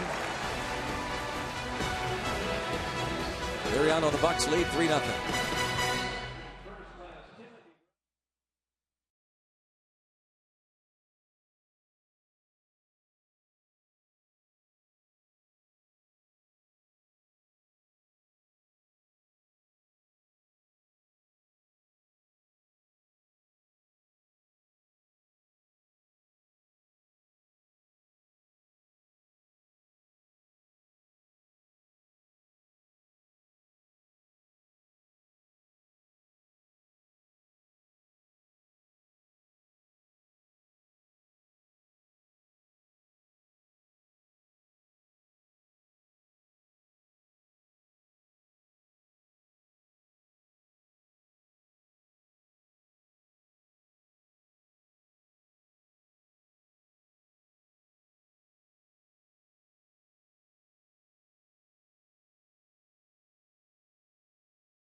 Three hits, a couple of walks, 9 strikeouts.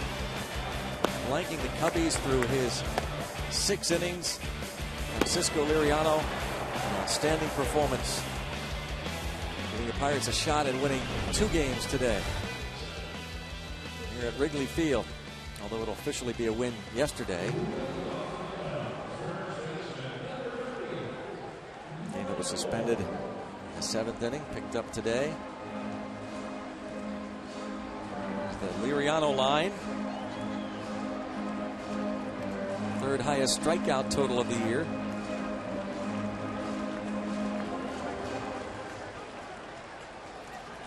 Bullpen did a great job in the first game, and Justin Wilson will try to pick things up where his bullpen mates left off. Mike Holt takes ball 1. I wouldn't be surprised if Justin Wilson has a strong first inning here. And if it's quick, maybe we see 2 from him as well.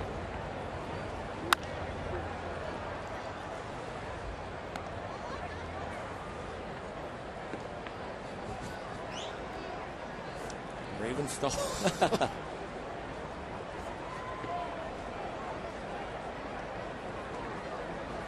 1 ball, 1 strike on Mike Holt.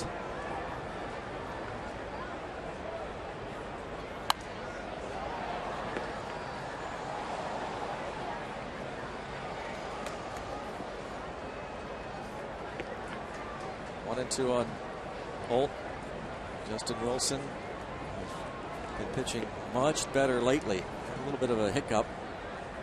Seems to be back on track.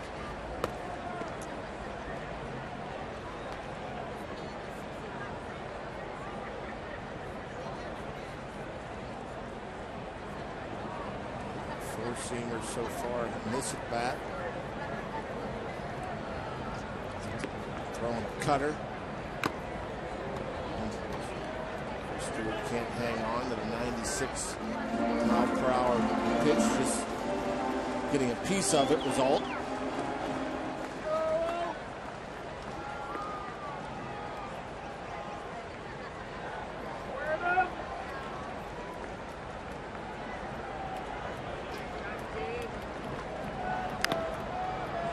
Gets a piece of that breaking ball. Stays 2-2 on Mike Olt. Bounced to short against the lefty starter, Liriano, and struck out. Zach Roskup is going to be coming on in the 8th.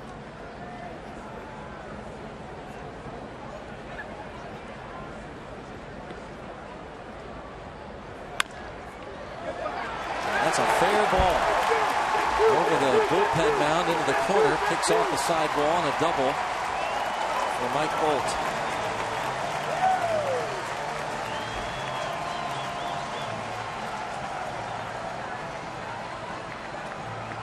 Good placement. That's the cutter.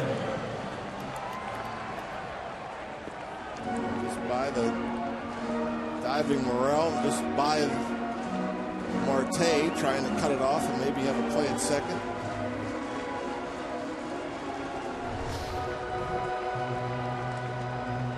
A leadoff double.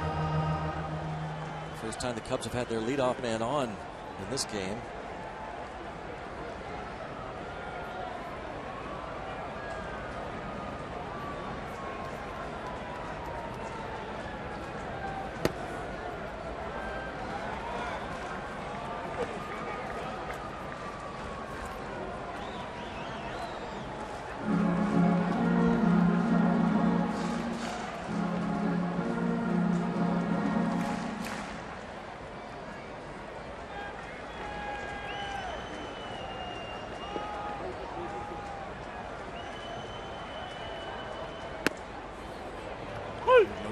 There on that fastball. You have to wonder, these guys, who they're, after Liriano has left the game throwing so many good changeups and sliders, would they rather just be challenged? A guy like Justin Wilson, who they know they're going to see fastballs against. Big rip there. For the most part, at least you know what you're going to get. And Liriano at times can make you look foolish, but Justin Wilson can blow it by you.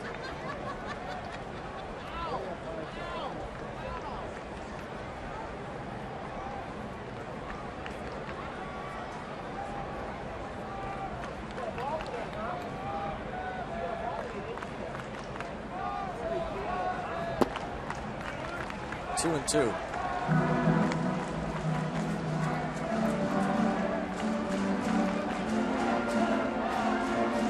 Faced one batter yesterday. The first game of the series, came on with 2 men on in the 5th inning and got Mike Olt, the pinch hitter, to bounce out. But here Olt doubles down the line and left. 2-2 count on Junior Lake.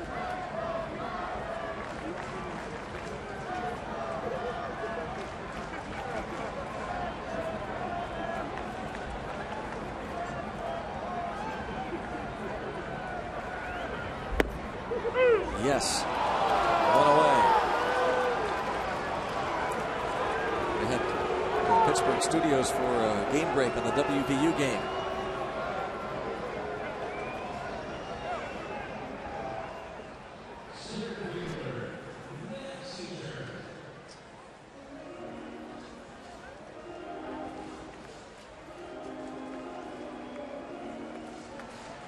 And here in Chicago, it's 3-0 Pittsburgh, Paul. Leading the Cubs. Justin Wilson, after giving up the double, strikes out Junior Lake. Matt Caesar takes ball 1.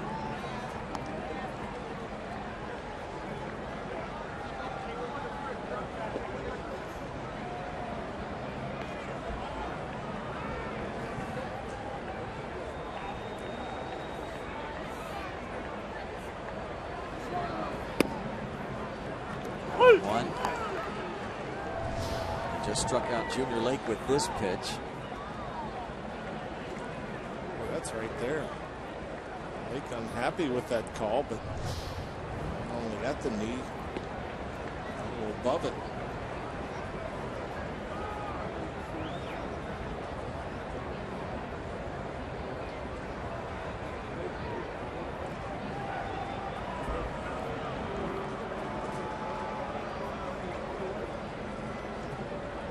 Caesar strikeout and a ground out against Liriano, who allowed 3 hits in 6 shutout innings.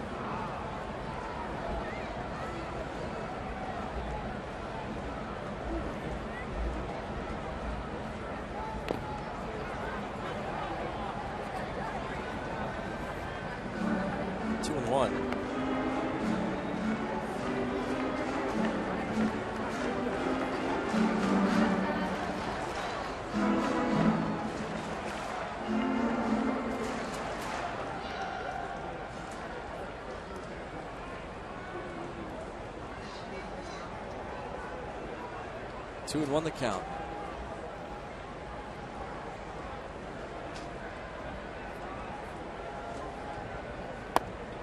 And 3 and 1.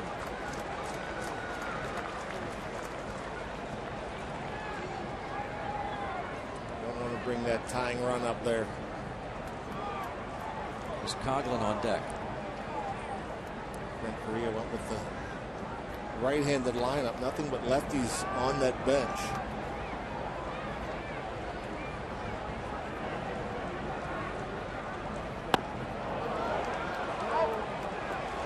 Walked him.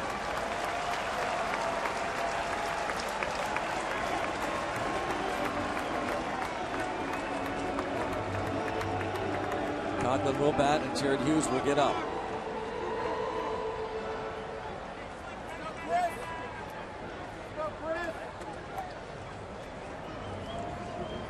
A double, a strikeout, a walk, and now Chris Coughlin. First, Ray Searage to the mound. Out-of-town scores. Some finals in. Tampa Bay beat Baltimore. Phillies had a fine performance from A.J. Burnett to beat Tanner Roark and the Nationals.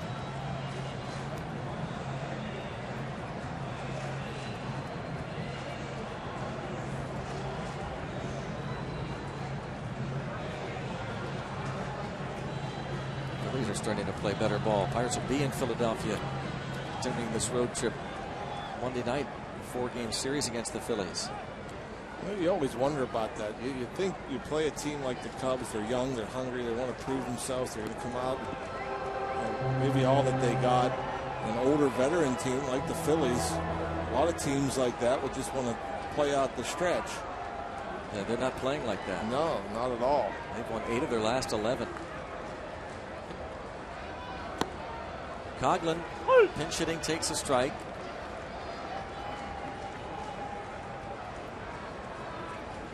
In the first game, he was 0 for 3, walked twice.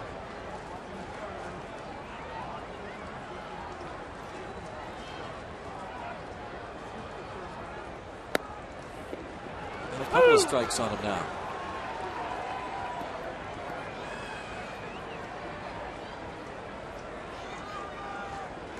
He knows how to get strikes.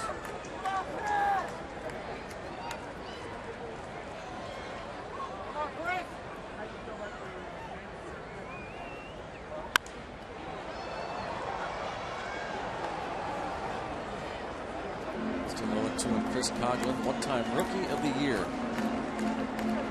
The Marlins, 2009. Our first-round pick.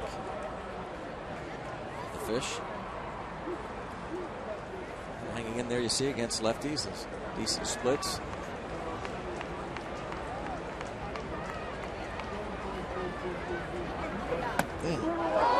See Chris Stewart going in there. That's the only thing you think about is don't hit him. You're heading the count 0-2. You want to finish him off.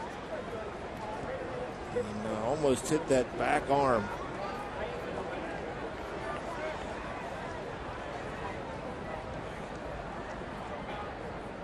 Stewart asked for the appeal. 1-2 now on Coughlin. Chop towards short. Mercer has been doing that a lot lately. Going to third on those balls. Moving to his right. And he gets the force at third. Yeah, and just like everything else he does, just so casual, so simple. Has it sure in his mind before the ball's even hit what he's going to do. If the ball's hit to his right, just go ahead and get that runner at third. Ball at him or to his left, try to turn two. Job by Morrell getting over there early, setting up. Jordy Mercer making the plays this year. Have to be a very, very solid defender.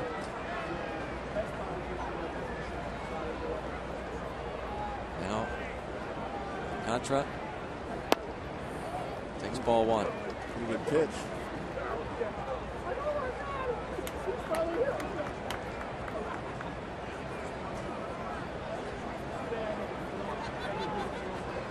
PMC Sports Medicine strike zone has it just below the knees.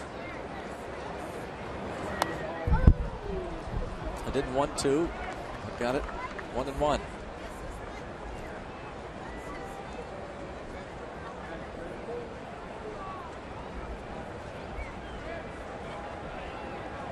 Bullpen was stellar in game one, and Wilson a part of that. 1/3 of an inning. Hughes, Watson, Melancon, and Holtzcomb held the Cubs to just 2 hits.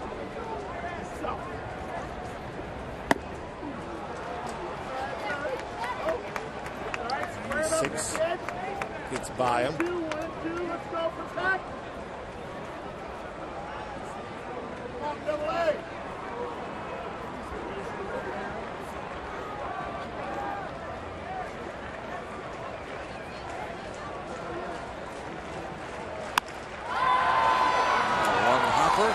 Mercer again. Casual, smooth, tossing on for the force there, and a scoreless bottom of the 7th for Wilson.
Look at this. Mowed into their lawn. Alan Little, thanks for that. Aerial view shot there. Their yard. Let's go Bucks. Crazy. That is. How about this one? Young lady with Let's Go Bucks cut into the leaf. Pretty neat, huh? And look at the shadows. Let's Go Bucks. Very innovative. That's very good. Maybe the best. I think not even a question. Those are the 2 best. Cut into the ivy. I just want to know, okay, I can understand cutting your grass to say let's go Bucks, but how do you get that picture? It's got like a hot air balloon. Drone could do it. Drone, yeah, maybe that's it. There's Coughlin out in left. Zach Roskup is the new pitcher. Not a very good ERA in his first 11 appearances. Couple of homers, 306 opponent batting average.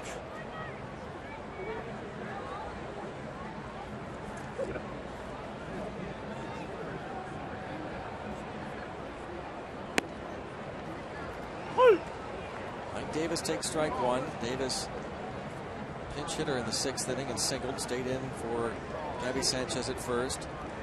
Dan Straley went 2 innings, gave up a run. Felix Dubron started, gave up 2 runs in 5 innings.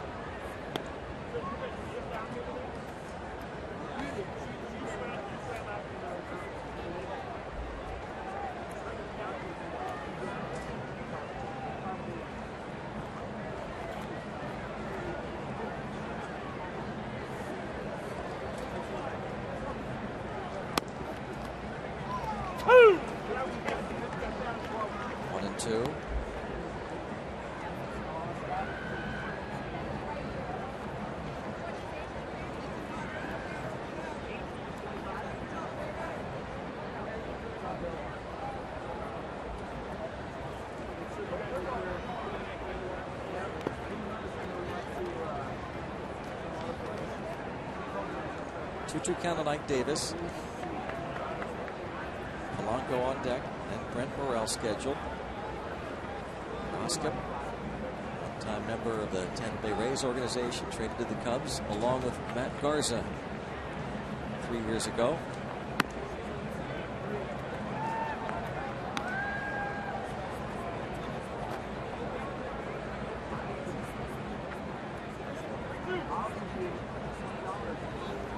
Oregon native Zach Roscoe.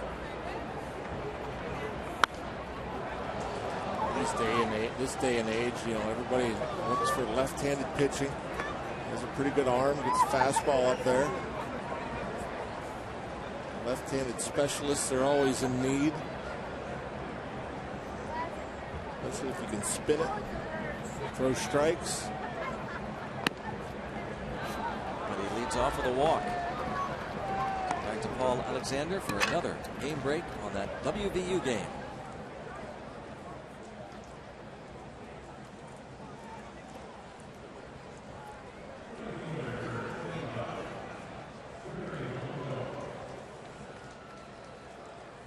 Thank you, Paul. We'll keep you updated, and we'll head right to the Towson WVU game in Morgantown. On the conclusion of this one, the Pirates with a chance to win 2 after completing that suspended game with a W, scoring twice in the 11th inning.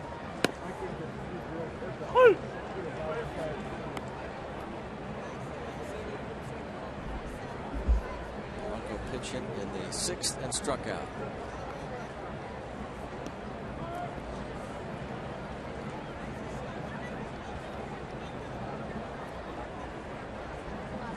He was sacrificing. We'll see if it stays on.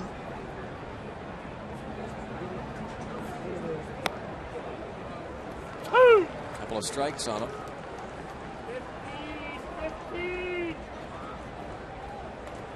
Earlier in the game, Francisco Liriano bunted into an inning-ending double play. Cubs will assume, as will we, that the bunt is off now with 2 strikes.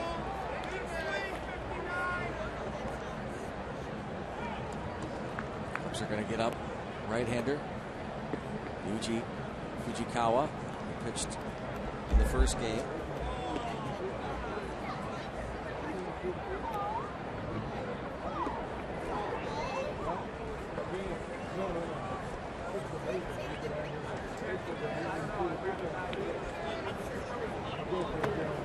Jackson takes on the appeal, no swing, says third base umpire Brian Onora.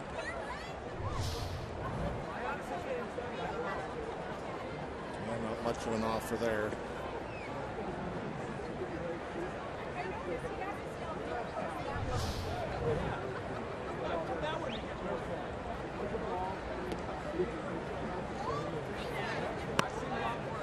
Two and two.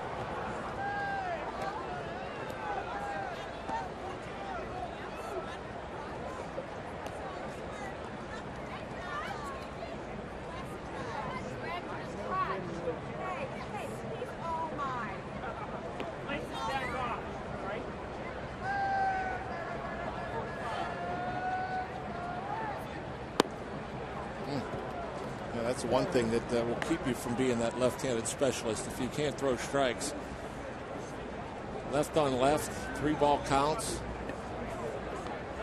He walks his first left-handed batter. Davis now 3-2 count with Polanco. Yeah, Polanco in that first game against the lefty Wesley Wright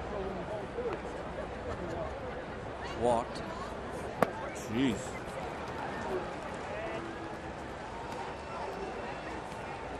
We're close on that 3-2 pitch. Most popular way to follow the Pirates' push to the postseason is with MLB.com at bat, the #1 app for live baseball. Enjoy live look-ins, replay reviews, scores, live radio broadcasts, the MLB.TV game of the day, and more. Get at bat for your smartphone or tablet on the App Store or visit MLB.com.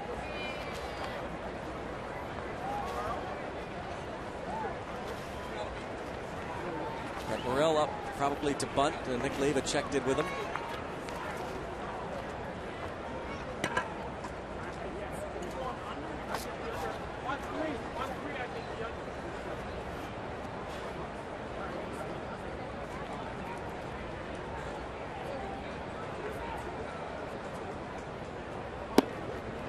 Morel will take the ball.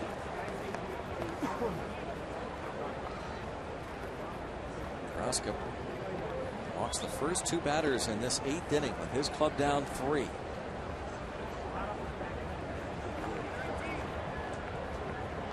Well, without a sack bunt, 2.5 years. Toward first, aggressive and gunning to Malika in the force there. Yeah, don't get it. Don't get the bunt towards first. You got the first baseman charging. You bunt it to the first baseman, that's what's going to happen. They're going to force you out at third. Brent Morel should know that, being a first and a third baseman, mostly third. You bunt it to third base, the third baseman has to field it. He has one place to go. They can't get the lead runner. You bunt it to the first baseman. I don't want to say an easy play, but fairly easy.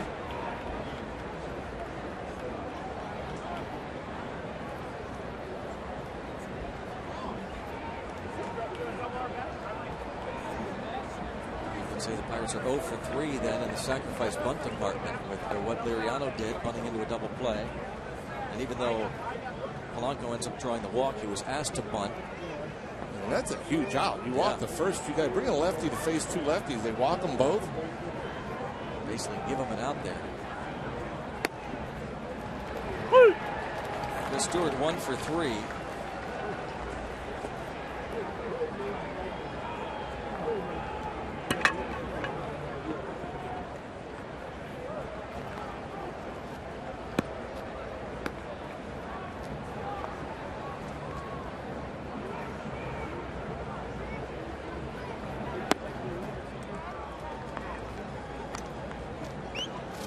Strike of the Pirates catcher. His base hit was off the lefty starter Dubron. Very strong numbers against southpaws this year for Stewart.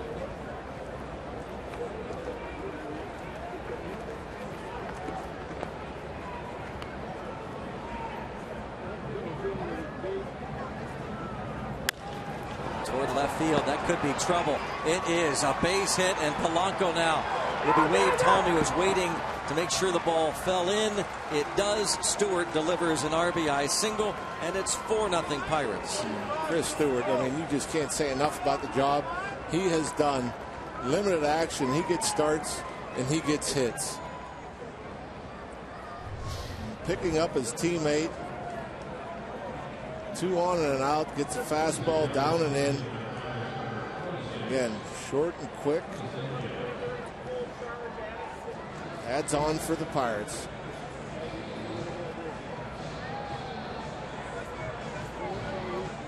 Chris Stewart, his second hit of the night. Polanco waits to make sure it drops in. It does. He scores, and the Pirates take a 4-0 lead.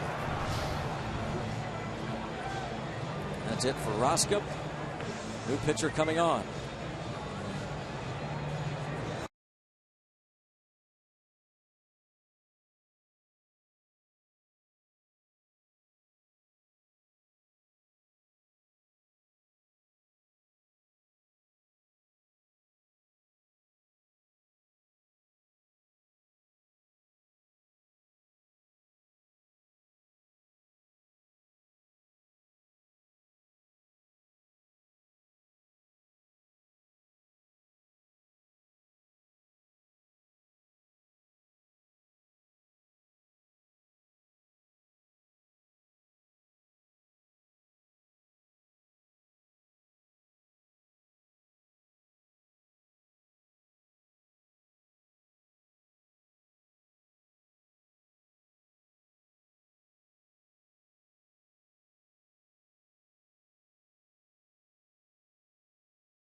left-handed pitching. Fujikawa, once the pinch hitter was announced, Tony Sanchez. Rick Renteria called on the righty, and now Clint Hurdle will counter and pinch hit Andrew Lambeau for Sanchez. An opportunity to break it open. Take some pressure off that bullpen. 4.15 ERA, 11th appearance.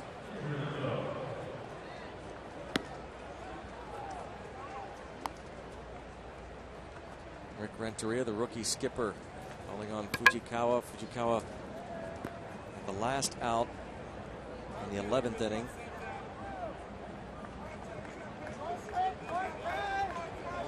In the first game, and now it's Andrew Lambeau to bat for Tony Sanchez.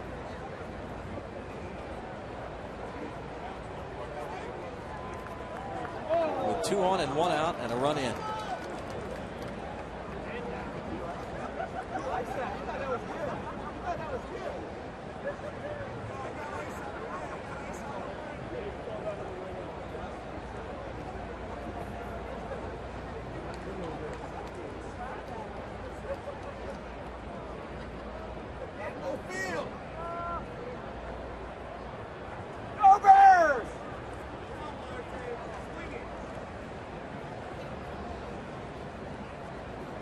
Batting for Sanchez, who was pinch hitting for Justin Wilson. Wilson goes scoreless 7th. Jared Hughes loosens in the bullpen for Pittsburgh.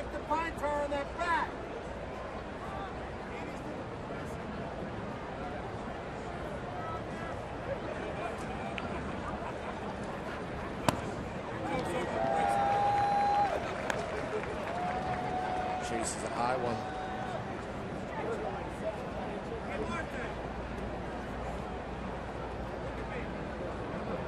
Started 5 straight games in right field against right-handed starting pitching, with the lefty Tsuyoshi Wada starting last night and Felix DeBrant today. Lambeau used off the bench. Another lefty tomorrow for the Cubs, Travis Wood. Gets away and the runners move up 90 feet. Morrell to third, Stewart to second on the wild pitch by Fujikawa.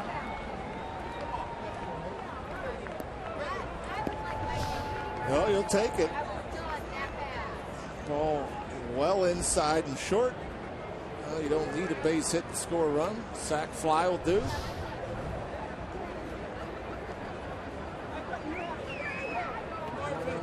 Infield in.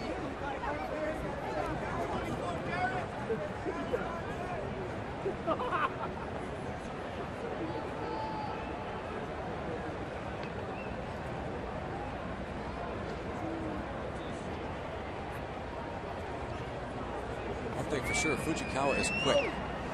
He doesn't waste any time. He gets the sign and he goes. That's been the case with all their guys today. To be honest with you, the topper. I'm sorry. Yeah.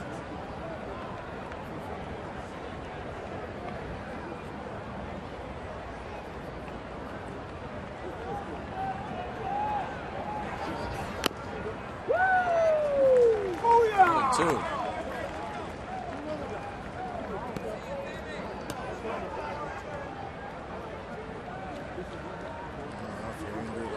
Shorten it up, try to put it in play. Soft serve one out over the infielder's head. Who knows? Bat on the ball.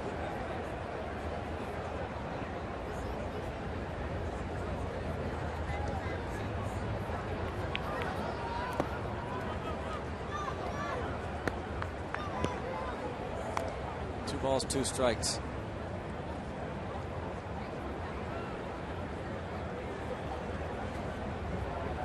Fujikawa, the 4th pitcher in this game. I mentioned tomorrow Pirates will see another lefty starter, Travis Wood. Garrett Cole start for Pittsburgh.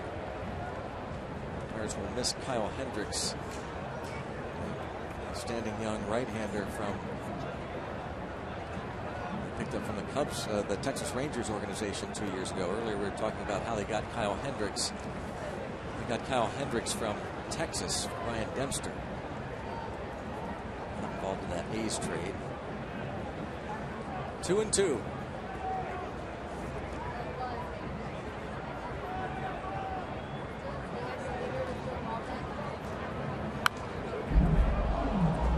Pirates will not miss Kyle Kendrick. Kyle Kendrick we will face in Philly on Monday.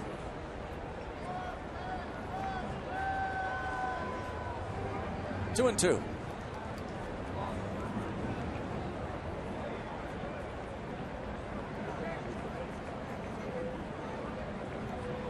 Morel at third, bunted into a force play.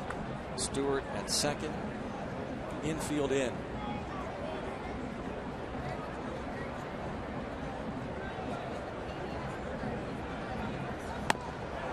Strikes out Lambeau.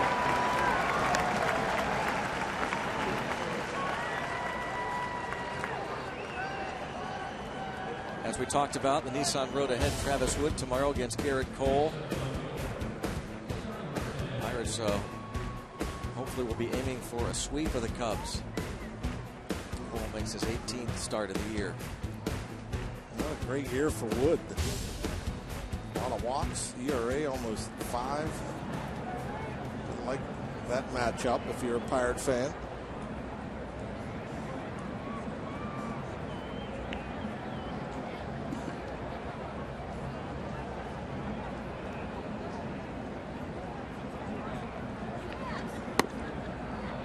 Marte can deliver like McCutchen did in the 7th inning. Right after Jordy Mercer, ground ball toward the left side, and Valleca made the diving stop to record the out. McCutchen stepped up and delivered an RBI single.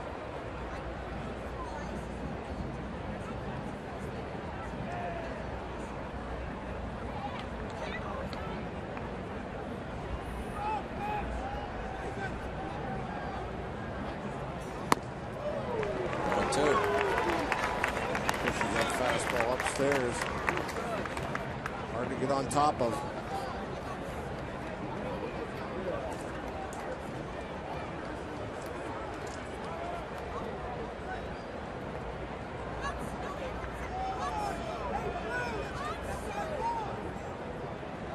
Oh, 2 on Marte.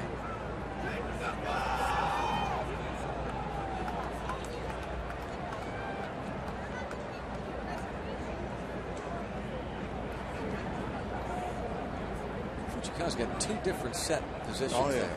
He's, like you said. He comes set into the belt, and then he brings it up to the letters. Laborious delivery here. Fujikawa will rub up the baseball, go behind the rubber. Grounds crew work.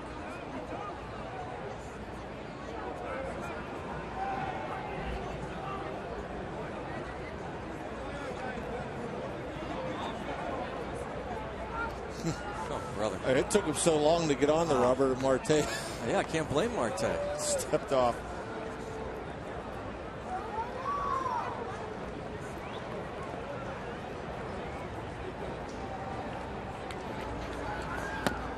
Yes, or did he? Yeah, home plate umpire said he went around. Marte not happy that he didn't even have to check with the first base umpire. The Bucks get another and lead 4-0.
to cheer on the Buccos for that final homestand. Go to pirates.com/student.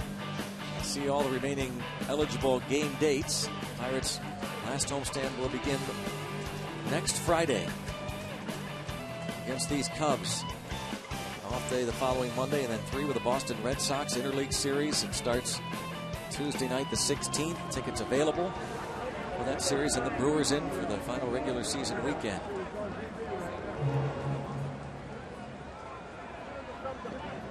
Jared Hughes against Javier Baez. Even Hughes comes out starting Baez off with a breaking ball. I don't know if we've ever seen that.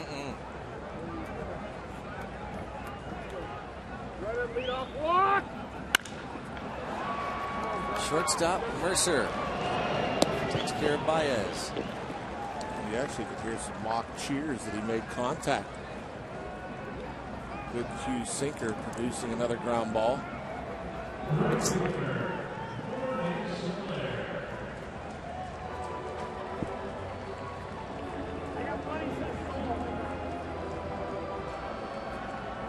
John Axford. Might see him in the ninth. We might see Hughes pitch a couple. To wait and see.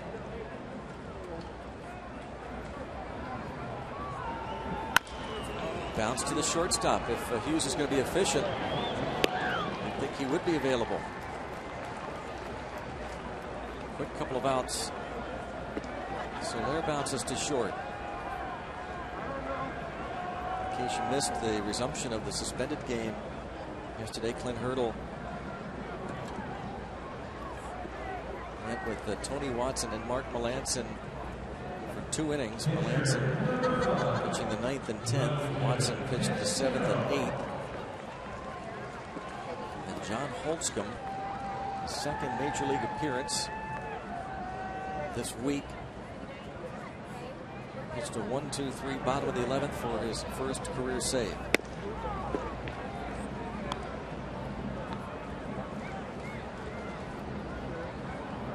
Castillo takes a ball there.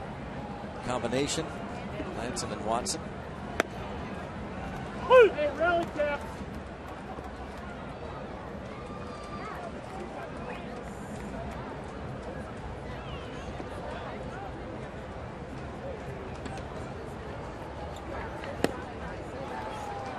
One and two.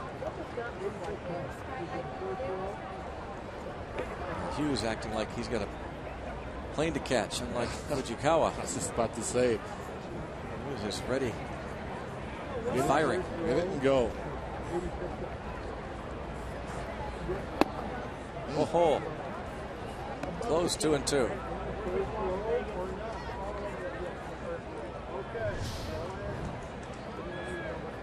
Strike zone says just a bit down. To third.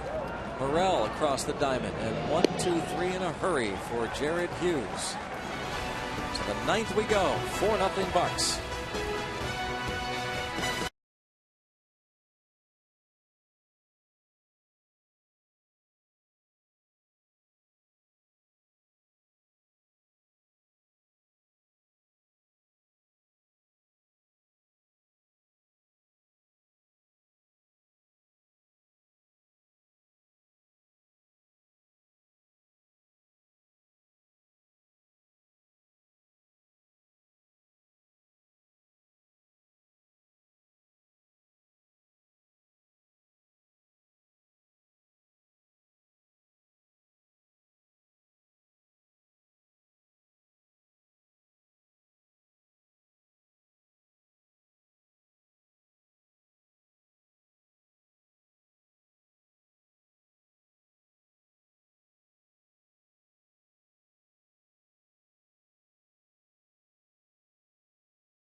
finishing up with the W in the suspended game, and with the good start from Francisco Liriano.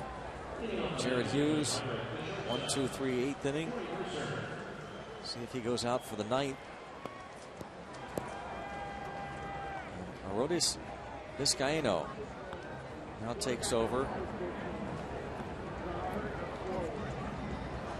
Let's see what he did a year ago. He hasn't pitched in the big leagues since 2011. 3 years ago. Yeah, 17 outings with Atlanta. And Tommy John surgery. He missed 2 full seasons of pro ball. Was in 3 different levels of the minor leagues this year for the Cubs.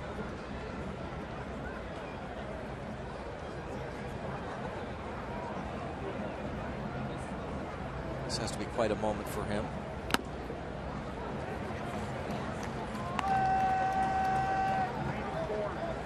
Go through it once is enough. Going through Tommy John a second time. Unfair.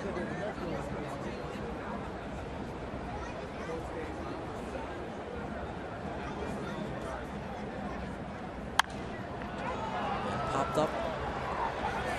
Out of play. Mercer, McCutchen, Walker here in the 9th. Meanwhile, the Cardinals are leading the Brewers 5-2 after 4 innings at Miller Park. Matt Adams and Oscar Taveras with home runs.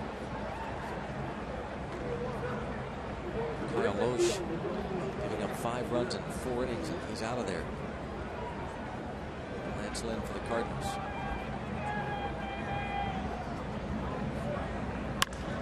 In the air to left, pretty deep. Toward the warning track, nearing the wall, and clear the deck. Cannonball coming. Jordy Mercer with his 10th home run gives the Pirates a 5-0 lead.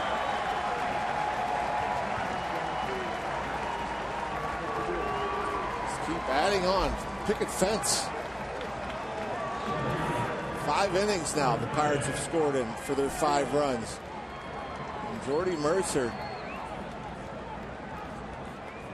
just gets one airborne. No wind to speak of. Earlier in the game, it probably doesn't go out. At this stage,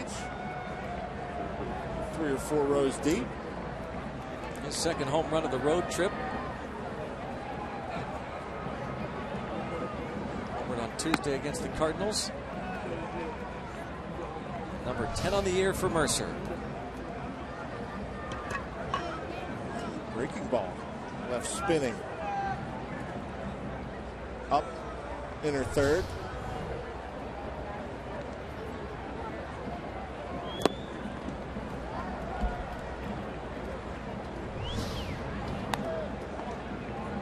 We'll look from the Allegheny Health Network Supermo at the Mercer swing. Yeah, that pitch. See a good shot with the Supermo. It's just spinning. Not much break.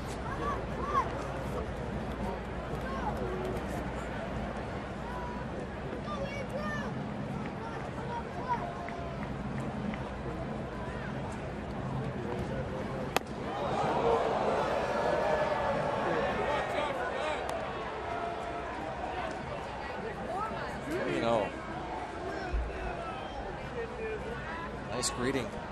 Mercer gives Vizcaino. Not pitched in the big leagues since 2011 with the Braves.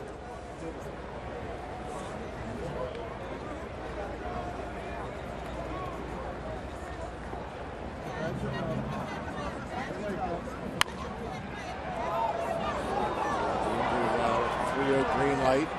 No surprise. Looking to tack on another.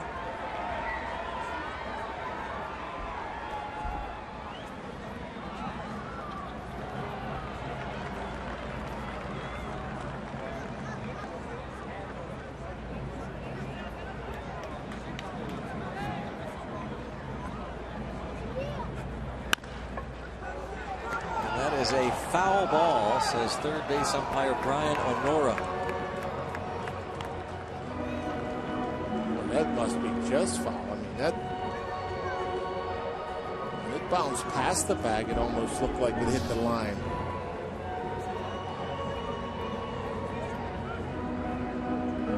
Boy, almost looked like that. almost hit chalk. I almost thought it hit inside the line.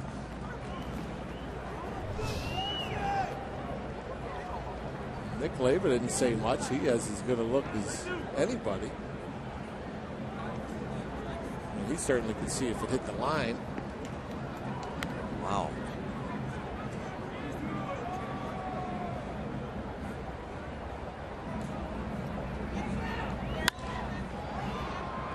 Now the other way.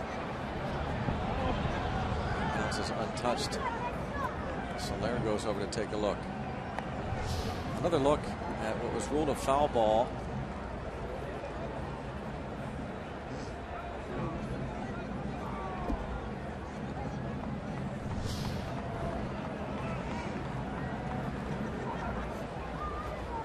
He's got the best angle, Brian Honora. Yep.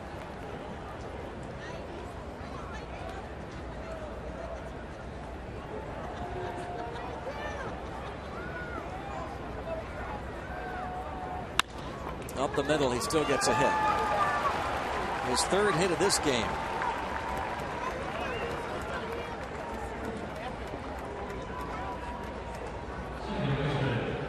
Hopefully this gets him going. Again, McCutchen struggled a bit. For him, struggling is about 240 since he come off the All-Star, or since he come off the disabled list. That was before this game.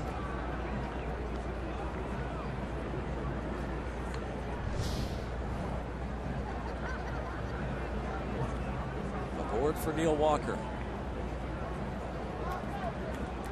Brandon Compton up in the Pirates' pen now.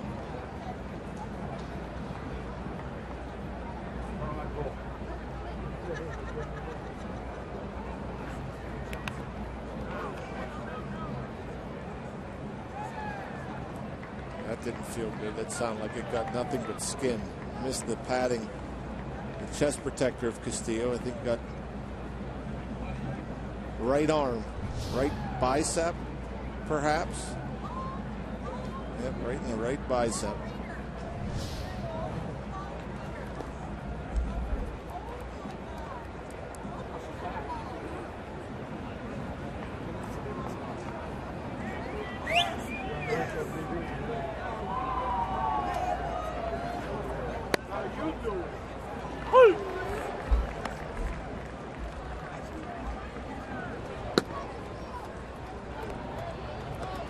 Tips to win from John. We got length from Liriano, and they got 6 shutout innings from him, and got the 5-0 lead now. So Roberto able to use the bullpen just as he wanted. You had to think that he was hoping to have a decent lead late in the ball game, so have to, probably wasn't available, Melanson and Watson, but it's worked out. Goose eggs keep tacking runs on. Now 5-run lead. Bullpen gets to sit back, relax, tell some jokes.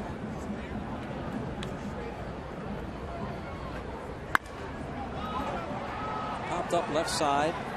Valleca in foul territory for the first down.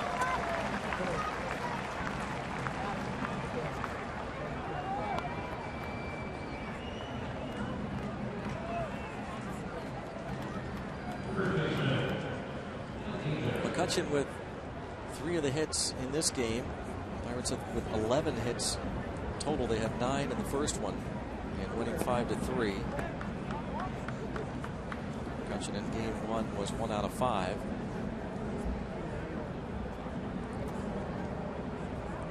Hoping that a game off, some overnight rest will get Josh Harrison back and ready. Big concern on this day is the condition of Josh Harrison's left ankle. Twisted in the bottom of the 11th inning on a pop-up shallow left center field. He went out, made an outstanding catch. As he turned to flip the ball back into the infield, he twisted that ankle.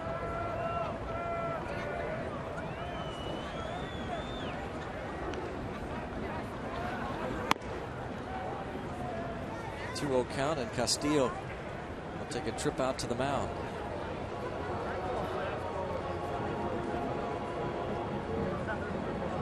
Vizcaino is the 5th pitcher to work in this one.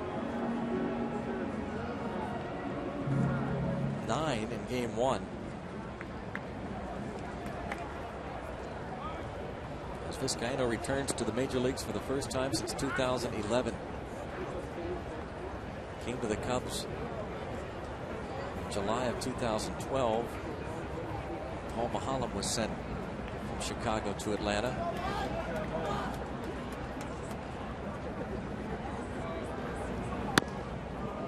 Reno. You have to think with the score of the game. You know, these guys are coming in just trying to finish out a game, but they're also auditioning for next year. And certainly it's not encouraging, I'm sure, to Rick Rennery and Theo Epstein that these guys aren't throwing strikes.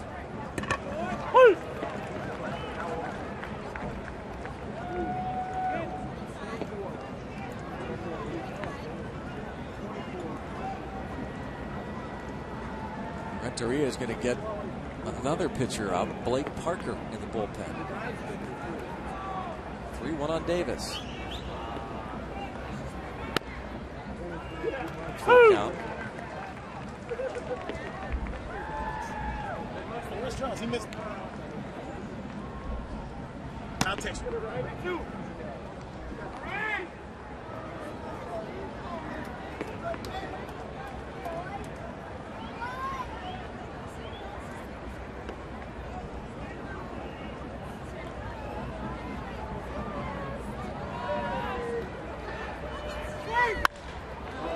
This one to the center fielder, Caesar, to the track.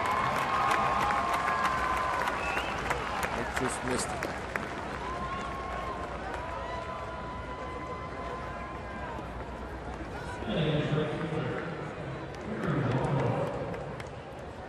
Two outs, Gregory Polanco. His 3rd plate appearance in this ball game. He struck out and walked.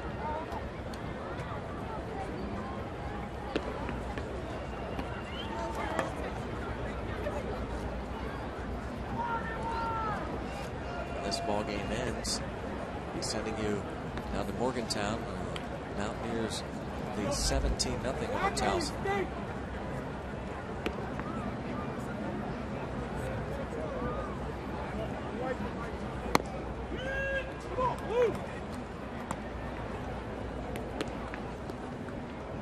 In AAA this year, Polanco had .328, 69 games. That includes that 1-week stint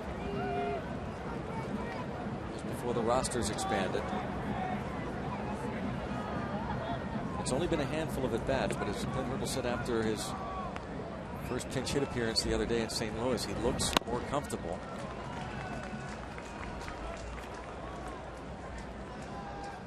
When he gets these opportunities, you're just rooting for him to drive the ball a couple times, or at least just hit the ball hard a couple of times. You do wonder what will happen when the Pirates go to Philly. They'll face 4 straight right-handed pitchers.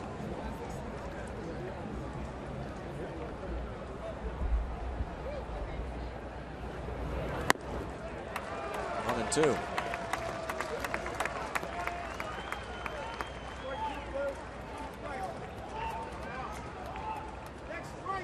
Brewers and Cardinals 5-2 St. Louis, bottom of the 5th.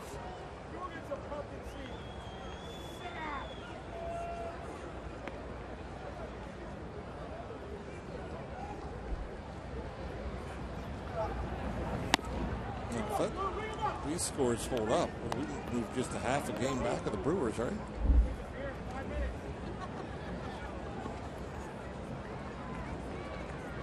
Yeah. The Central and wild card standings. Atlanta leads Miami 3-1. Speaking of that, in the 6th. 2-2 on Polanco.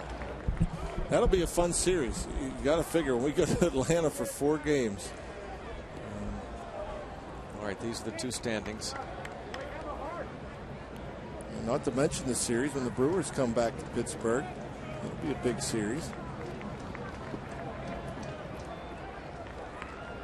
I mean, yeah, really fun games the rest of the way. Yeah. Even in Philadelphia. Talked about that before. The veterans, the Phillies, are trying to show they still have something in them. 4 games against their cross-state rivals, and then home against these Cubs next weekend. The Red Sox, interleague. You can go to Pirates.com and pick up your tickets to that final homestand, including those 3 games against the Red Sox. Head to the bottom of the ninth, 5-0 Pirates.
Brandon Compton will try and finish off the Cubbies.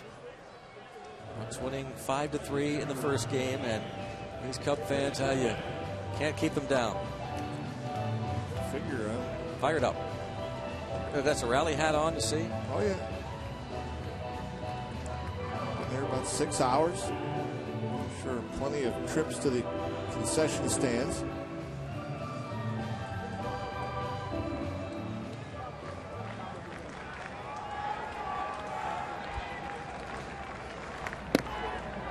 Valleca against Brandon Compton.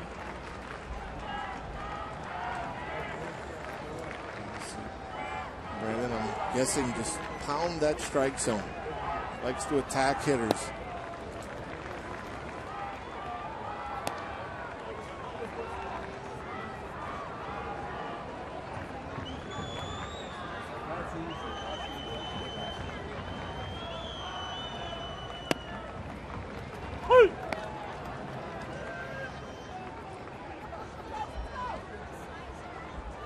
This season at AAA Indy for Brandon Compton.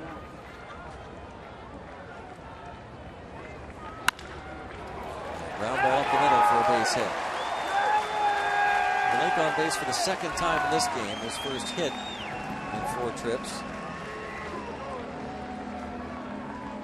What's left of this crowd got a kick out of it.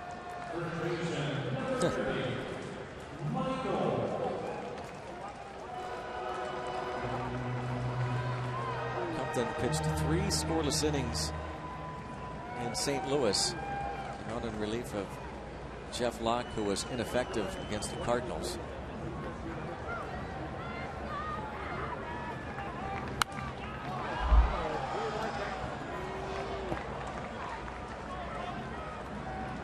Mike Gold doubled to start the 7th against Justin Wilson, but Wilson able to strand him.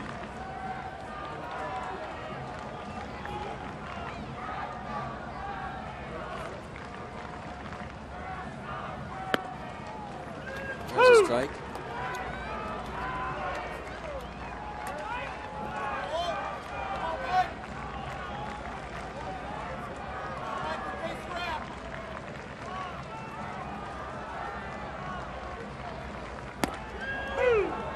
Got him.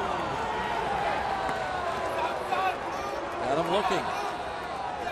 Pounding the strike zone. Holt not happy. It's a slider. I'm guessing Holt was expecting that to break off the plate, and it just stayed right on the outside edge.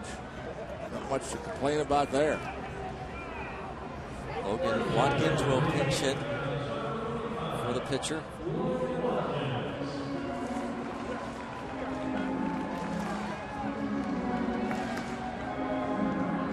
The bullpen combined with the first game, 8 2/3 innings of 3-hit shutout ball. 4-hit shutout ball now with the Valleca base hit. Game 1, it was Wilson, Hughes, Watson, Melanson, and Holtzcomb. Game 2, Wilson, Hughes, and now Compton.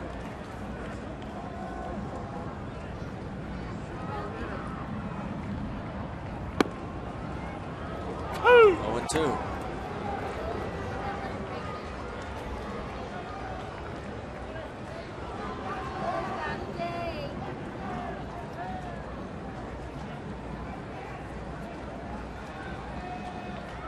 Garrett Cole tomorrow.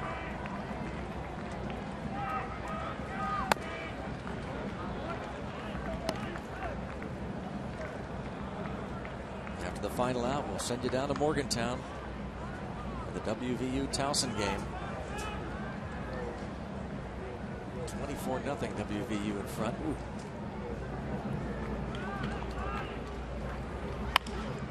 Pop up. Shallow left. Mercer out. Mercer can't get there. Base hit.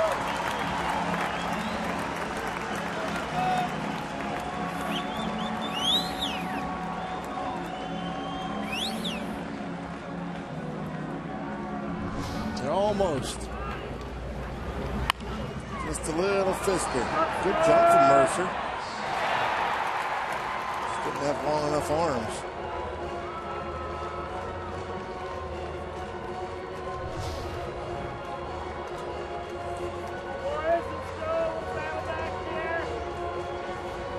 Caesar.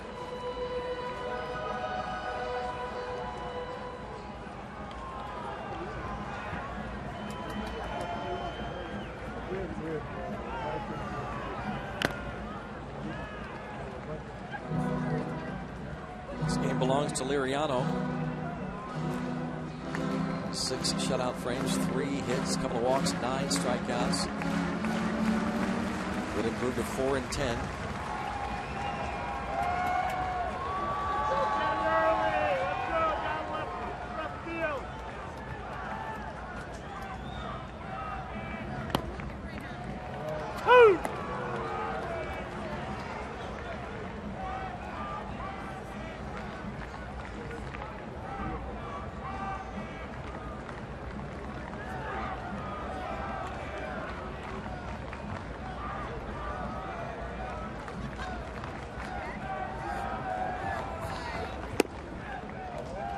A bit off the plate.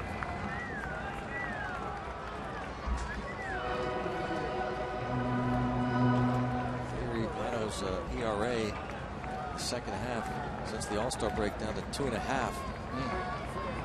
Really looks like the guy we saw much of last year now. 1-2 pitch.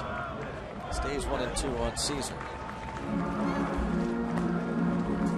Yeah, you look at the ERA and doesn't make sense. The record next to it.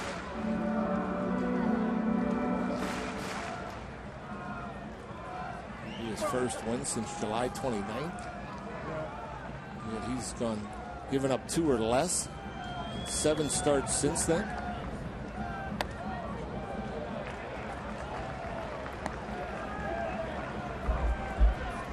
Two more outs to get before they can get him that W.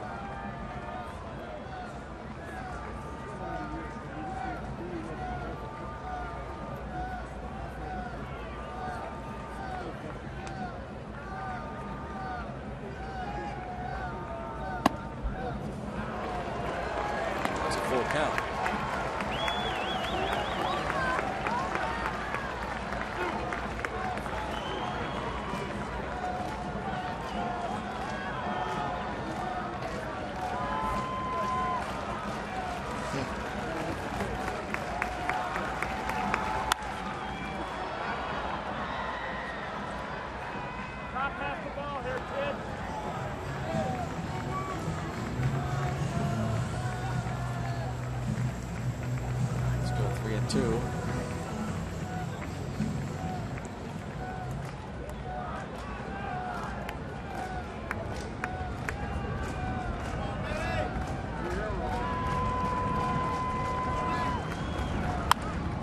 Ball could be two. There is one, and raise it.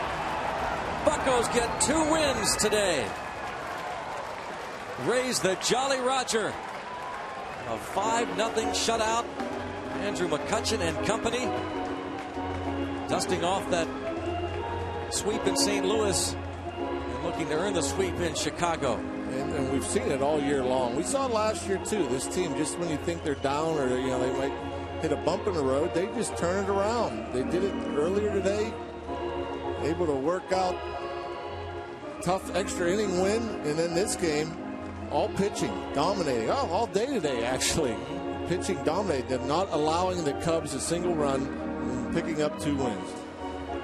So the final of 5-0 in Game 2, 5-3 in the first game. The Pirates looking to sweep the Cubs tomorrow afternoon with Garrett Cole on the hill. We're going to be sending it to Towson and WVU in Morgantown, West Virginia. Rob King and Mike Logan